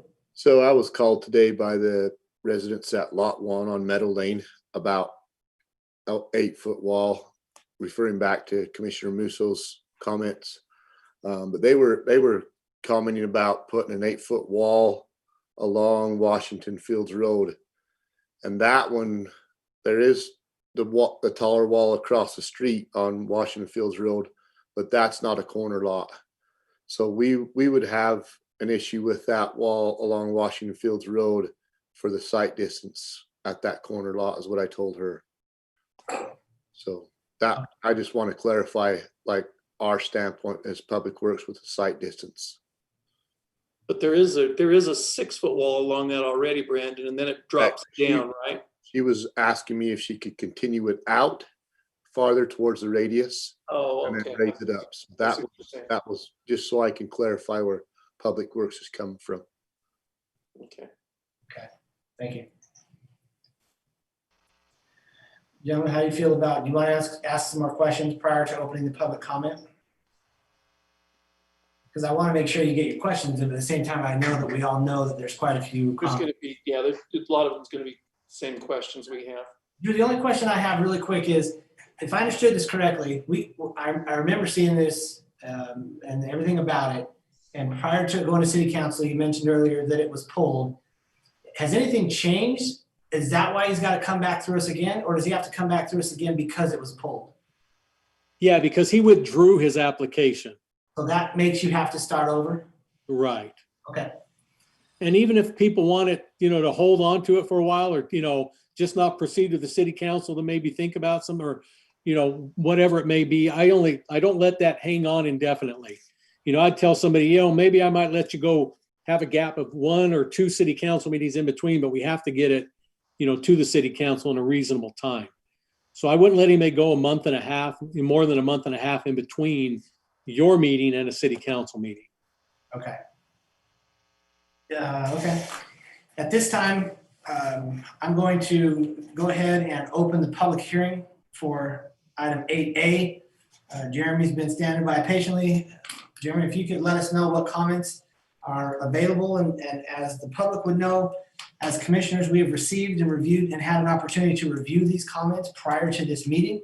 So if it looks like we're not paying attention, we've seen them, we are familiar with them, but we're willing to listen to them again. And if there's any additional comments that are being made up to this point in the meeting, we will hear those for the first time. Yeah, thank you, Commissioner Hanson. Please bear with me, there are quite a few.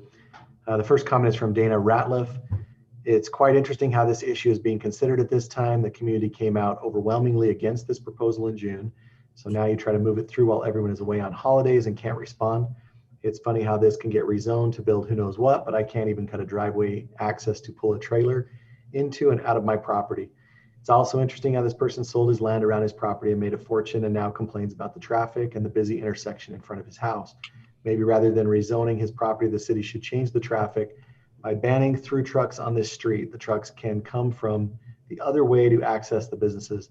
The city also needs to start enforcing the engine brake laws on this street. We moved here almost 8 years ago, thinking this was our dream retirement location. Now we won't even be able to move if this rezoning is approved. We'll never be able to sell our house, as who wants to live right next to a strip mall or whatever gets built there. This will also increase the volume of traffic, not make it better. Maybe I should submit to change my property to neighborhood commercial. Our property value, as well as the neighbors, will be in the toilet. This is kind of par for the course when it comes to planning here in Washington City, though. Businesses are built right in residential neighborhoods, and then residential developments are built right in the middle of commercial areas. Thank you. So that's Dana Ratliff. The next comment is from Malin Claiborne, and it reads, I am a longtime resident of Meadow Lane and own a home next to the property in question. I fully support Kimball Gardner in his request for a zone change. The next comment is from Colt Claiborne, comment in support of Kimball Gardner's zone change request. Next comment is from Mark Hill Massey.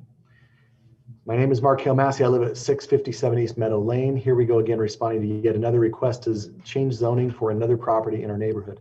We are opposed to this and will again reference our concerns with the proposal to change this property from low density residential to neighborhood commercial as we have previously. First, the city has a master plan for development with some good direction. And yet over the last 2 years, as we have watched and participated in the process, The guidelines set forth in the plan continue to be disregarded. One of the components in the master plan include changing densities from adjacent properties with only one change of density from one to another that is adjacent to it. The Sullivan Homes Nyson Fields development has high density homes backing up to Washington Fields Road and is adjacent to property on Meadow Lane, which is low density. This was approved in December 2018, I believe. Properties on Meadow Lane and across Washington Dam Road in the Rancho Vista subdivision are low density, and yet this proposal doesn't follow the guidelines in the master plan. As we have attended both planning commission and also city council meetings in regards to changes affecting our neighborhood, we continue to see both entities not following these guidelines across the board in other areas of the city. My question then becomes, what good is the master plan if the plan is not adhered to? Secondly, there is not a need for commercial centers sprinkled around in everyone's neighborhood. Washington is a small enough city that an extra 2 or 3 minutes from anywhere takes us to Telegraph Road, where there is already a well-established commercial presence. In June of this past year, when this parcel was proposed for neighborhood commercial, I personally went to visit with every property owner whose property is either adjacent to or across the street from this one, as I had learned that many didn't receive the public notices, and 24 of the 25 people who were home and visited with me told me they were opposed to this proposal. Thirdly, the staff review for this proposal on the agenda states that the staff recommends approval based on the simple fact that the intersection that this property sits on is bordered by 2 of the busiest streets in Washington City. The best use of this property is some kind of commercial use. Residential uses at this location are not sound nor safe. The city has recently approved new homes, as mentioned previously in the Nyson Fields Sullivan Homes development with backyards on Washington Fields Road. They approved subdividing lots with backyards on the west side of Washington Fields Road at the stoplight, as well as others up and down the Fields Road.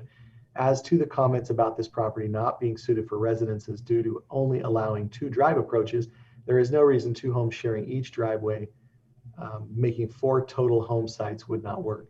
The first driveway at 250 feet from the intersection would allow the home presently occupied by the property owner and another owner to the east to access their 2 homes, and the second driveway about 500 feet from the first driveway would allow 2 more homes to be accessed for that driveway.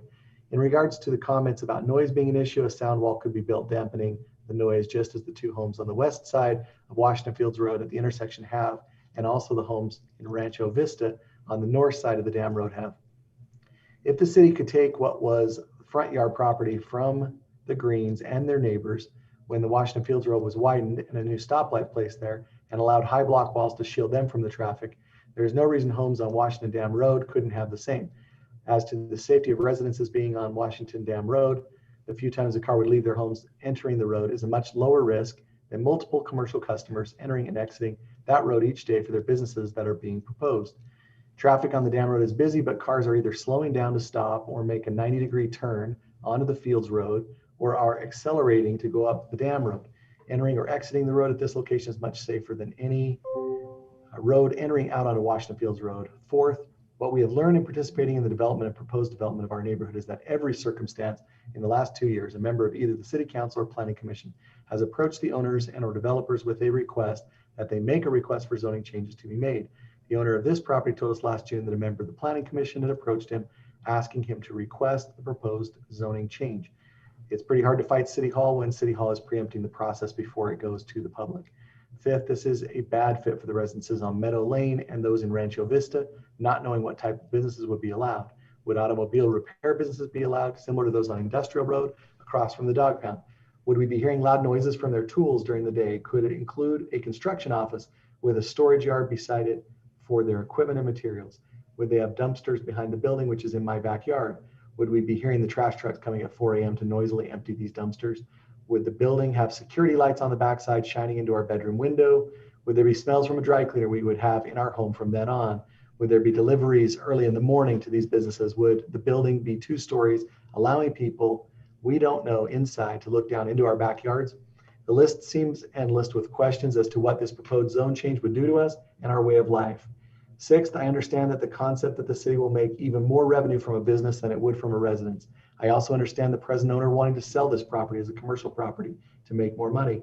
I also understand that besides me, there are multiple families whose properties are adjacent to or across the street from this property, and others who travel through this area whose lives will be impacted by a decision to allow commercial businesses to move in.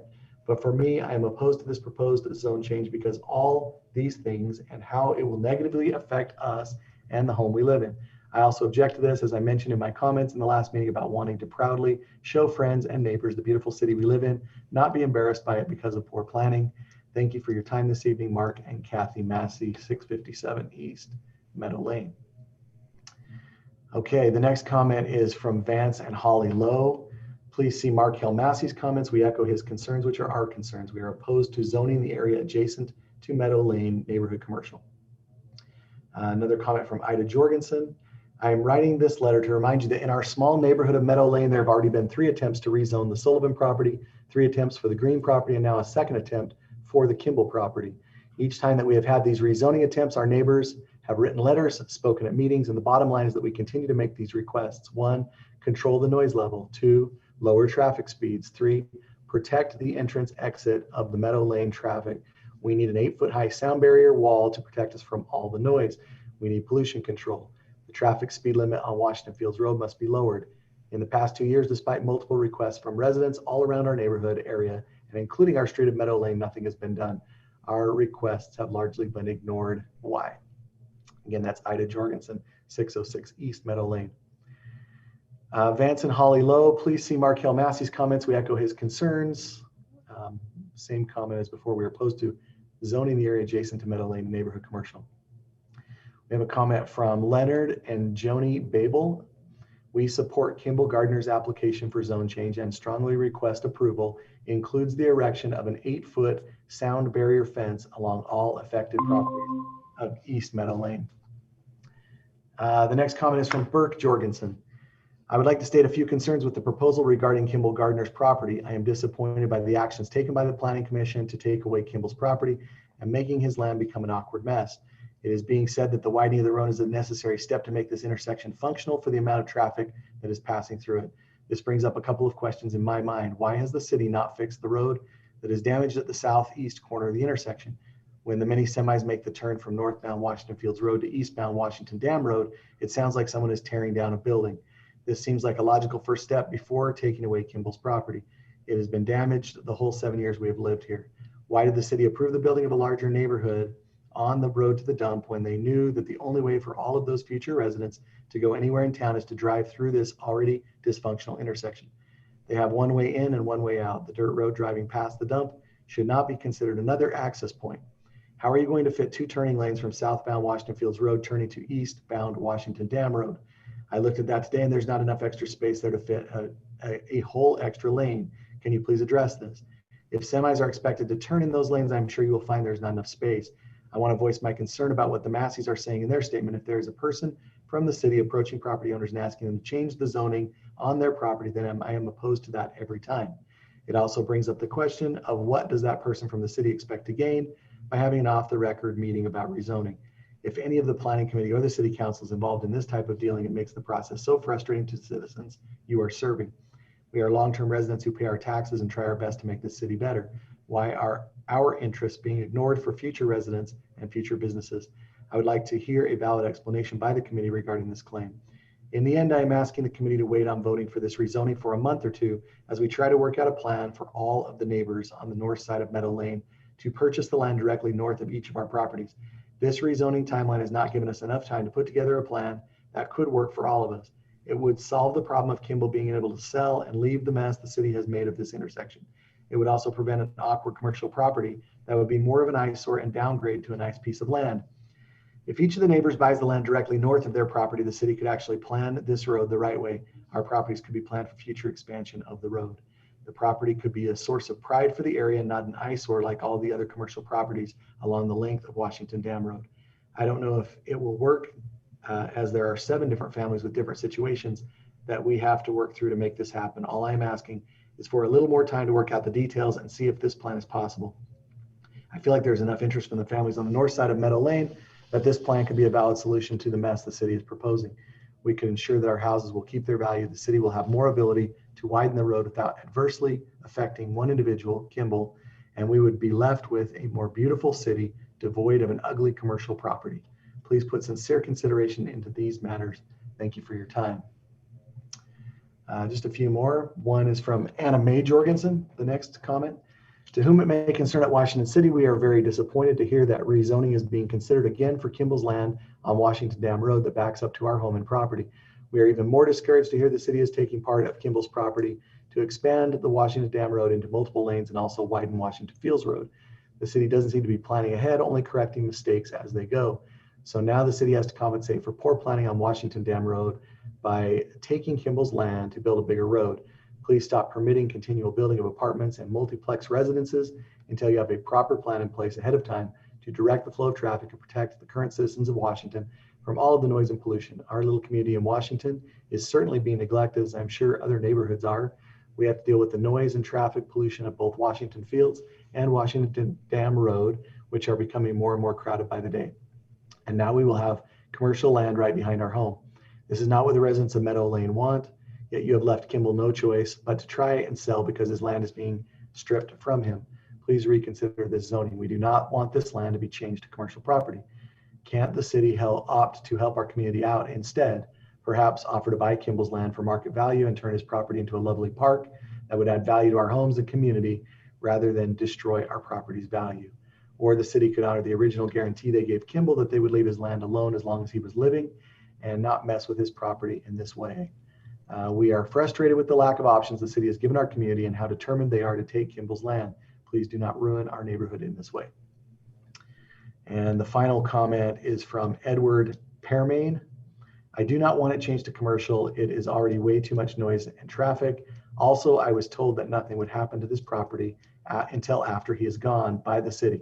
If you change it, you need to put up a noise control wall all the way up Washington Dam Road. And Commissioner Hanson, that is the extent of the comments. All right. Jeremy, thank you. At this time, I would make a motion that we close the public hearing. I would like to entertain a motion that we close the public hearing for item 9A. As Commissioner Shield, I would propose that we close the public hearing. Second that. I have a motion to close the public hearing by Commissioner Shield, a second by Commissioner Fitzamfu. All in favor? Aye. Aye. Aye, and all opposed. The public hearing is now closed, and commissioners, we welcome your comments, concerns, questions to staff or each other.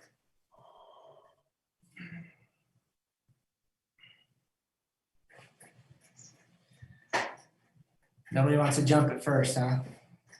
I'll tell you this, as a commissioner, when I first saw this, the first time, I voted against it. And I've never met Mr. Gardner. I've never personally spoke to anybody that lives on Meadow Lane, anybody from the city or anybody else for that matter, with regards to this project, other than a person I hold in high regard that lives in another state that is on a planning commission. And I asked him and I showed him the situation and he helped me see it in somewhat of a different light that made me look at this project a lot differently than I did the first time. And I just wanted to put that on the record because I think that a lot of times as on the commission, people make comments that really bother me about, you know, we get paid off or we're in somebody's pocket or we have these backdoor meetings. I've met with nobody. I've received no compensation for my comments.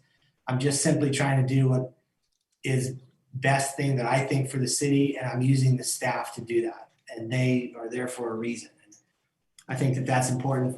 It was important enough for me that I wanted to put that on the record. I've spoken to nobody about this between the last meeting and this meeting, other than I did send a thank you note, I think, to one of the residents there for their comments. And other than that, I have nothing else. So the comments that I have tonight are just strictly my own, and I have not spoken with anybody else. So that was important for me to put that on the record.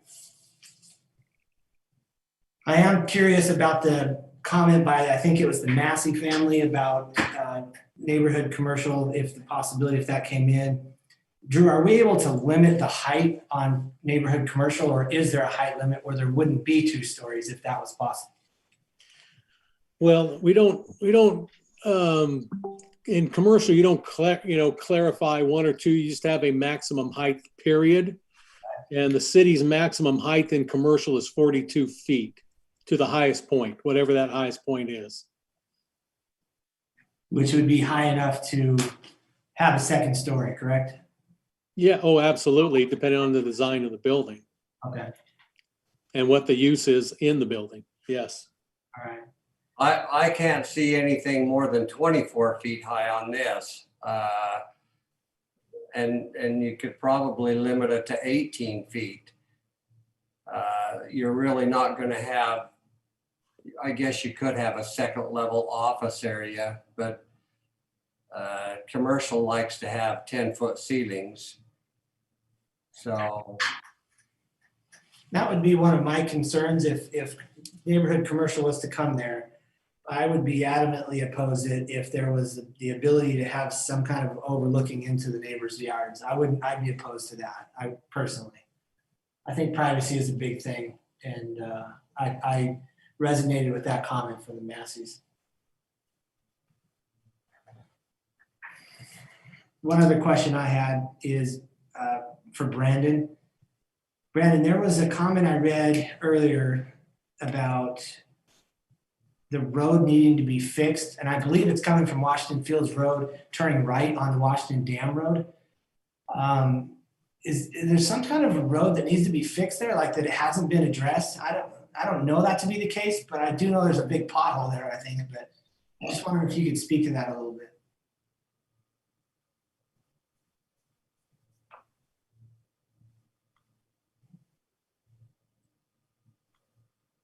Brandon may have left already. He told me he might have to leave.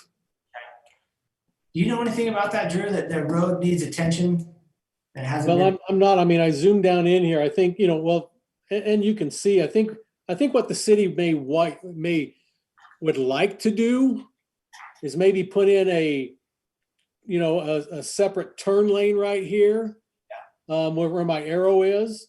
Yeah. But I don't know of anybody forcing Kimball to give up anything. I haven't heard. Again, this is a public, works thing. Yeah. But I don't know about all that. I can say any of that. I think that's a good idea to put a deceleration lane, turn lane there. I think With more of an industrial round, a radius on it, because those are different where semis can go around them easier. Yeah. But that would be improvements on the property. Either way, if development happened, they would have to redo this corner here. And that might be discussions that have been had. And that would be the responsibility of that developer. The future developer would all take that in, yes. Right. If development did happen there, I would want. Yes. Yes. I think right now, as it is, it is hard to turn right there because of the big giant hole in the road from my experience. That's kind of, I wonder if that was, I'm assuming it's known, and why it hasn't been fixed, I don't know.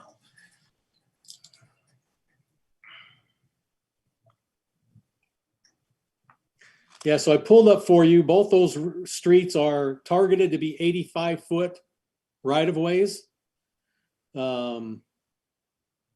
which basically I think consists of 2 lanes direction and a center turn lane. So as you know, there's only 1 lane heading out right now. There's 2 on the north side, but only 1 on the south side. Yeah. But you can see that white line. It looks like the city already owns that, that right away. I'm going to try to highlight. See where that blue line that just came up? Yeah. And then, there's the white line for the 1 lane of traffic. So it's already, I think the city probably looks like they already own that right of way right there. They just haven't, come back with the second lane yet. Drew, this Commissioner Hanson, in the sale of this property, is it wrong to assume that his house would be torn down? Yeah, I wouldn't want to say that. Someone asked me that earlier. You could have, I know a lot of certain businesses that love to pick up homes and redesign the inside. Like, I know there's lots of engineers that love to do that. I know architects like to have offices that looks like homes. You could have lots of people that could, convert the house and change the inside and put in office and still keep the outside to look that way. It depends on who buys it and wants it. But it could easily be reused instead of tearing it down. It could be, redone on the inside to accommodate pure, just, a professional office space. Yeah, okay. Really so. Go ahead. This is Kimball speaking. Hey, we received a map from the Washington City Planning and Zoning the other day, and they showed where they were going to widen the road on Washington Fields Road, coming within 8 feet of my garage on the west side, making a wider corner there, and then widening the road to 85 feet in front of my house, which would be very, very dangerous. It's extremely dangerous getting on the road now. And then if I need to back into my garage to the west, it's almost impossible. You have to do it on a Sunday when nobody's on the road. It's very, very uncomfortable backing out of my driveway every day. And if they shorten it and make the road 85 feet wide, it's going to be virtually impossible to get out on the road in a safe manner. I've been here for 25 years, and there was nobody to the north of me and nobody to the south of me when I built. 12 years later, there's a subdivision on either side, and not one time did I ever oppose or complain with the people that were building their homes in their subdivisions. They built a 6-foot wall themselves. The developer built the 6-foot wall behind me, and the developer on the north side, they did likewise. They were vinyl fences, and they figured out that didn't work, so they switched over into 6-foot block walls. It's very, very uncomfortable, like I say, to get on and off the road. I've had several people approach me. In fact, one of them was Monty Hawley, that was on the city or planning and zoning.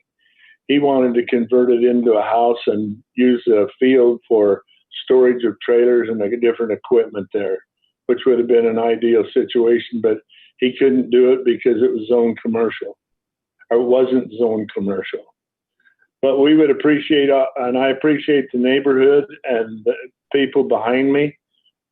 Like I said, I was there first, and so I feel like I should be treated equally.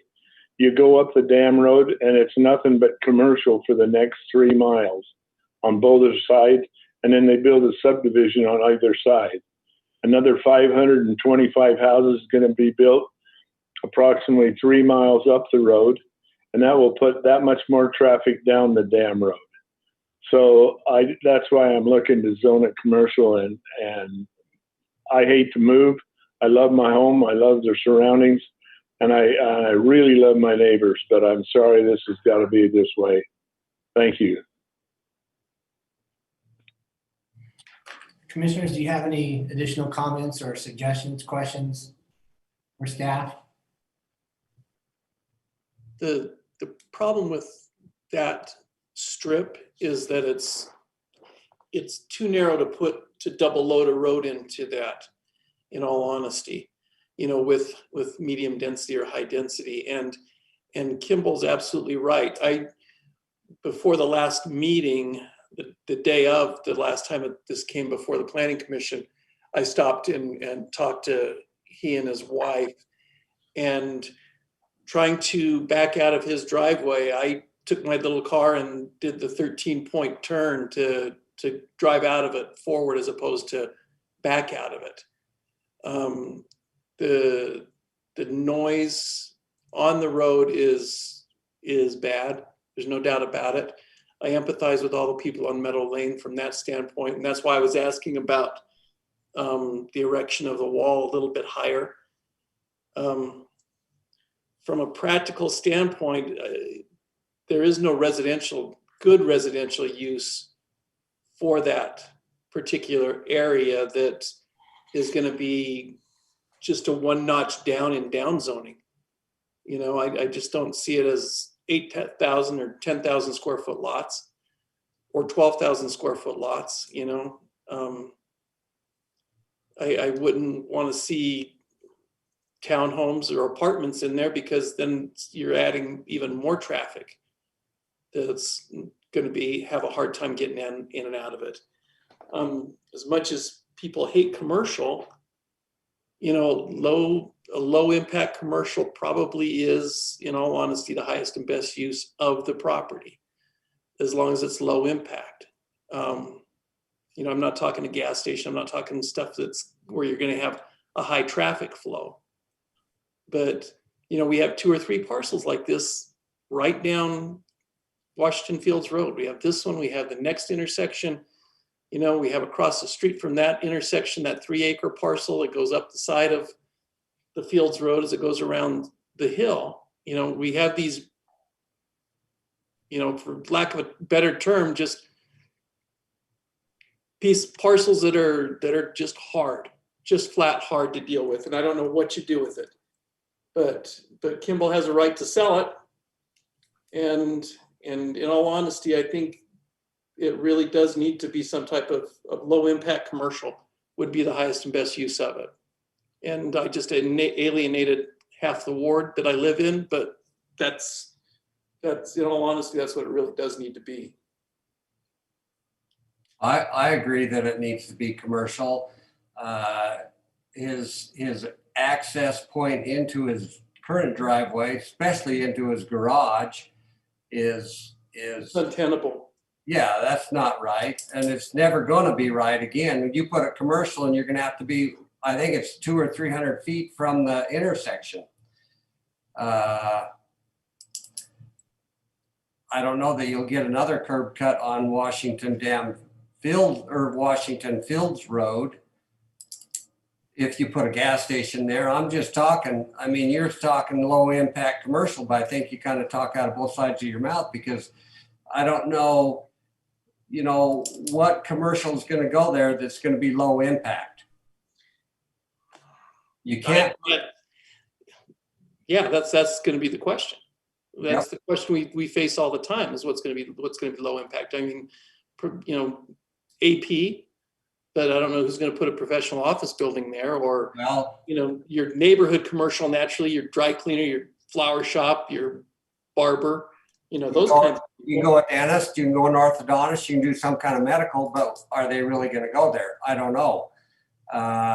Professional office, the same thing. It's kind of a soft item in our market today. Retail is a pretty active section in our market today. And retail is not going to be low impact. But I could see something going there. I think it's a great spot. I love his house. I love how clean he keeps it. I love going around that corner and seeing that big wide open field and wishing I had a herd of cattle out there. But it's just not going to keep going. Drew, is the expansion of Washington Dam Road going to happen regardless of anything that happens with this project, with the property? The widening of it? The quick answer is yes, you know, but it comes as warrant and whatever, you know, but again, we try not to spend taxpayer money and go build out those roads if we don't have to.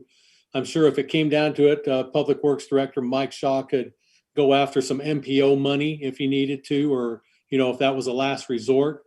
But, you know, what generally happens is development, we get developers to build, you know, at least put in the curb gutter and what's left to be added to a road that's being, you know, bigger than what it presently is.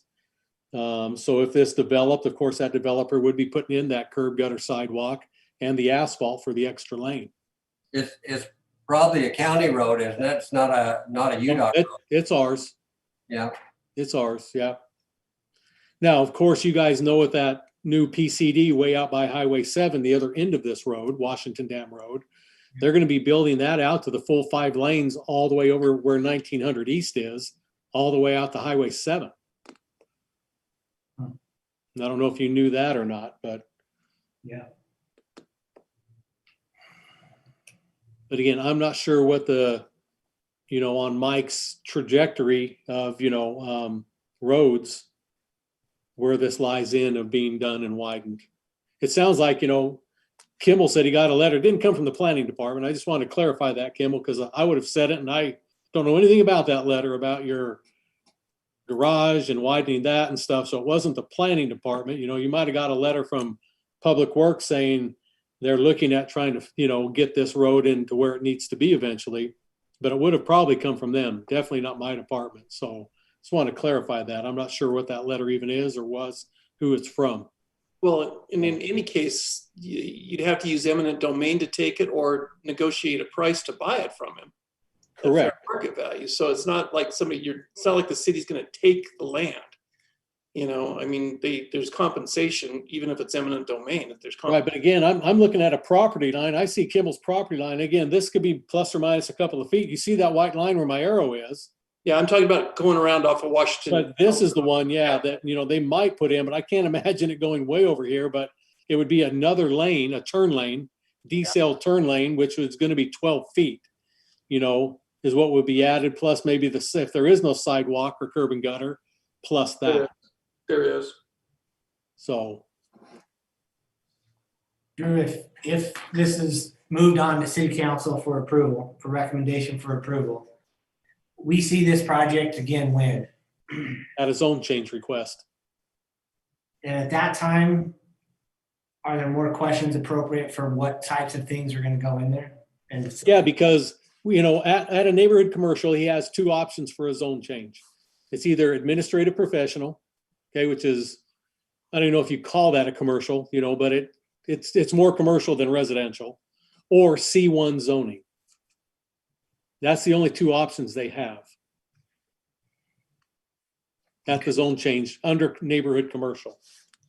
And I think we're probably all smart enough to figure out that whatever zone change he achieves will help his purchase price eventually. I mean, today it's not worth anything the way it is because you can't put a residence there who's gonna, you can't really, I mean, it's hard to sell. A commercial piece is gonna be a lot easier to sell. Correct.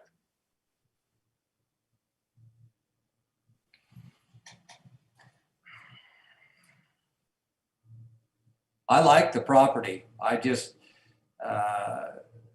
you do have some issues with the road, but to keep it a light impact commercial, I don't know how you do that.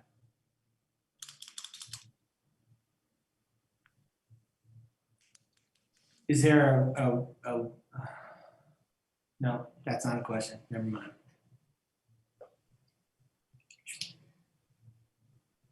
It's a tough one, commissioners. Any other comments, questions?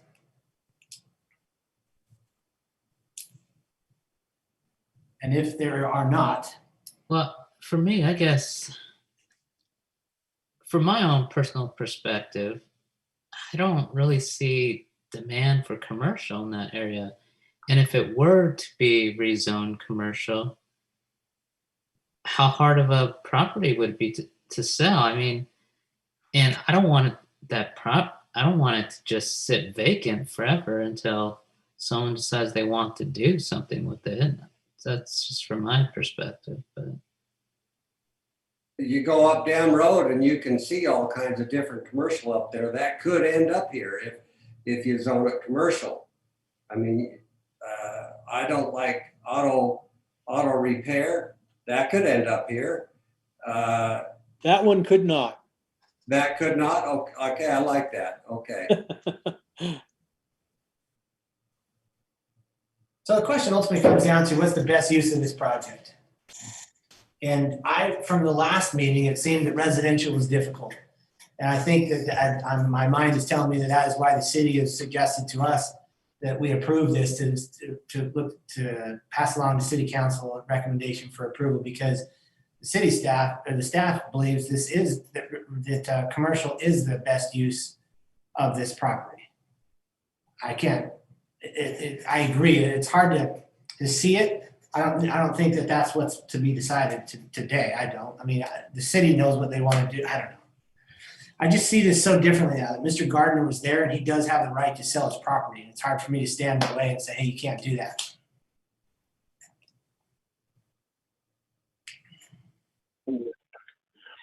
I got one more thing as how unsafe it is. Eventually, they're going to have to widen the road. We realize that with what's going on, and that's why we're proposing this right now. It's got to be widened, but it makes it so unsafe for ourselves and other people coming into our home and leaving that. And then we have the license plate pole there that a lot of people like to stop and take advantage of, and it's a landmark in Washington now. And I'd like to see that remain, but if it doesn't, we just have to take it down and move it elsewhere. But anyway, I appreciate your comments, and I hope you realize what situation you'd be in if it were you in my home. Thank you. Commissioners, I certainly want to give you time to address your comments and questions. I just know the last time this went on for an extended period of time, not trying to cut you short, but if you don't have anything else, or if you do, could you please address that now so we could either make a motion or continue to address some concerns?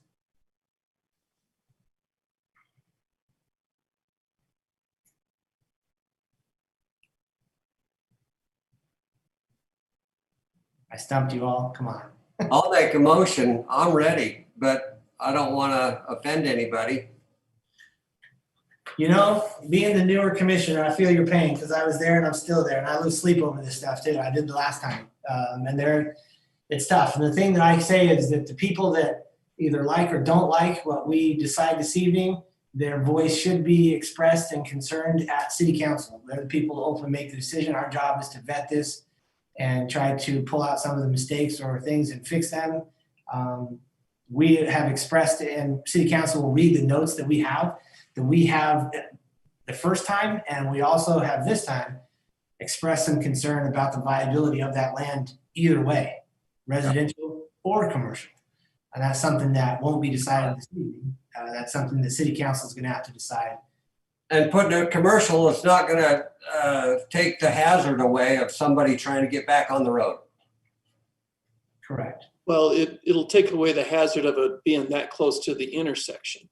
Yeah. Because it's going to be it'll be a right in and right out on the first interchange, and then it'll be a full.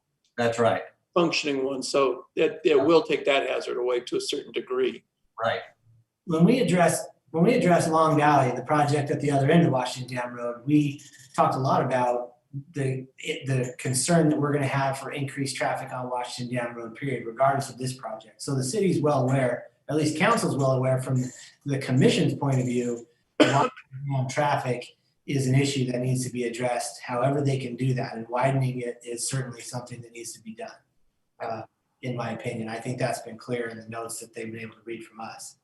But as far as this project, I absolutely see and understand both sides of the fence. I know where my vote is before this meeting. And again, I haven't spoken to anybody. I've never met Mr. Gardner, and there's not a person in the city that's talked to me about this project.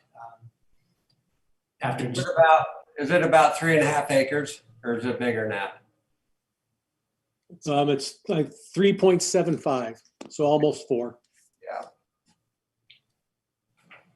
Well, you could end up with 2 users. You could end up with 3 users there, but who knows?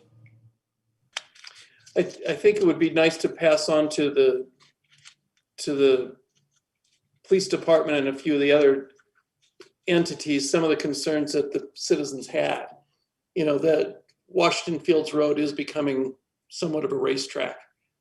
You know, I just live in the subdivision just to the south of this. Unfortunately, I have a light to get in and out of my subdivision. So, I mean, I can really empathize with the Meadow Lane folks because trying to get in and out of their subdivision is harder.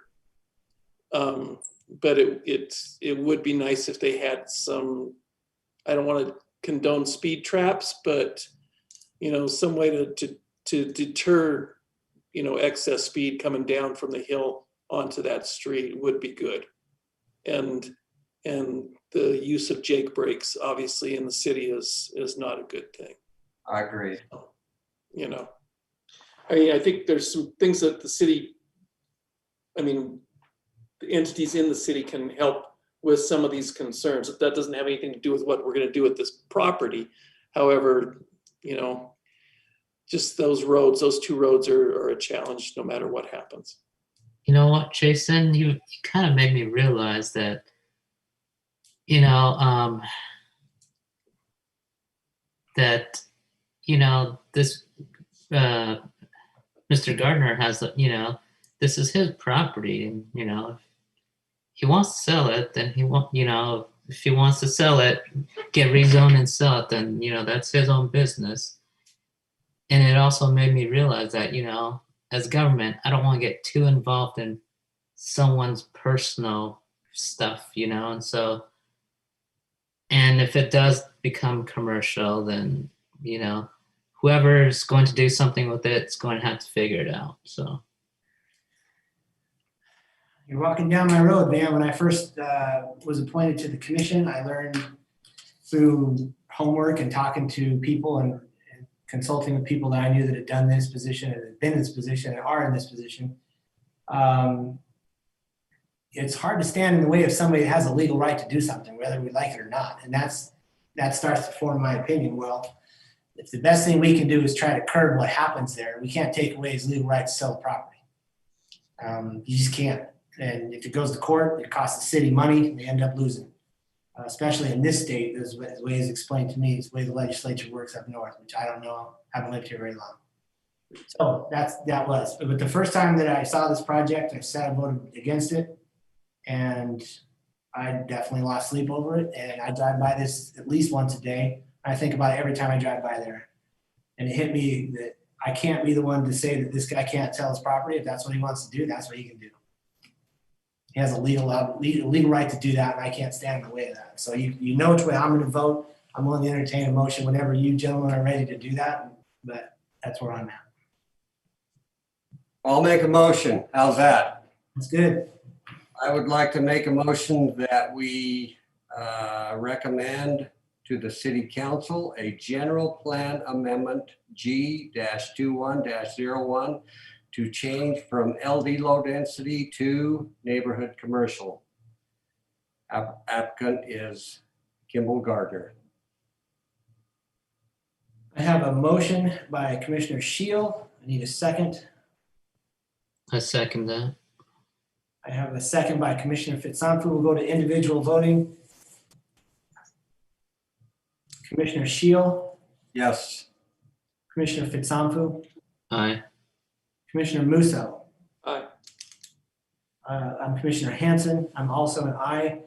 The motion passes unanimously, excuse me. And again, because this is such a hot topic, I should say, I encourage all of those to pay attention to the calendar and address their comments and concerns to City Council, the people that ultimately have the decision of what happens to the city. The best we can do is recommend the way that we've done tonight and let them know our thoughts and concerns of the community. So I appreciate everybody's comments. I appreciate all of you this evening. That is our last agenda item. Is there anything else that needs to be brought before this body this evening? If not, I make a motion. I entertain a motion that we adjourn this meeting until January 20th. So moved. All in favor? Aye. Aye. All opposed? None. Again, thank you, gentlemen. Drew and staff, Kathy, Brandon, thank you very much for everything. Thank you. Appreciate it, commissioners. All right, see you guys. Yeah.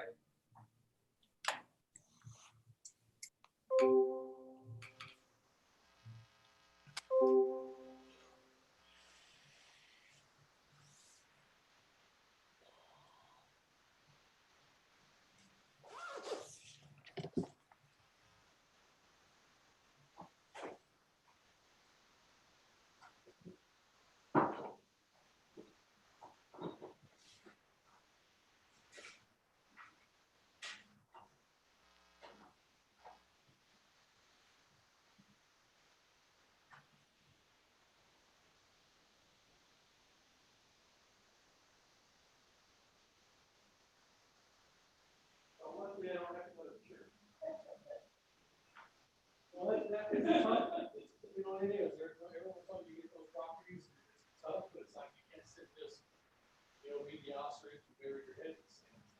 Sometimes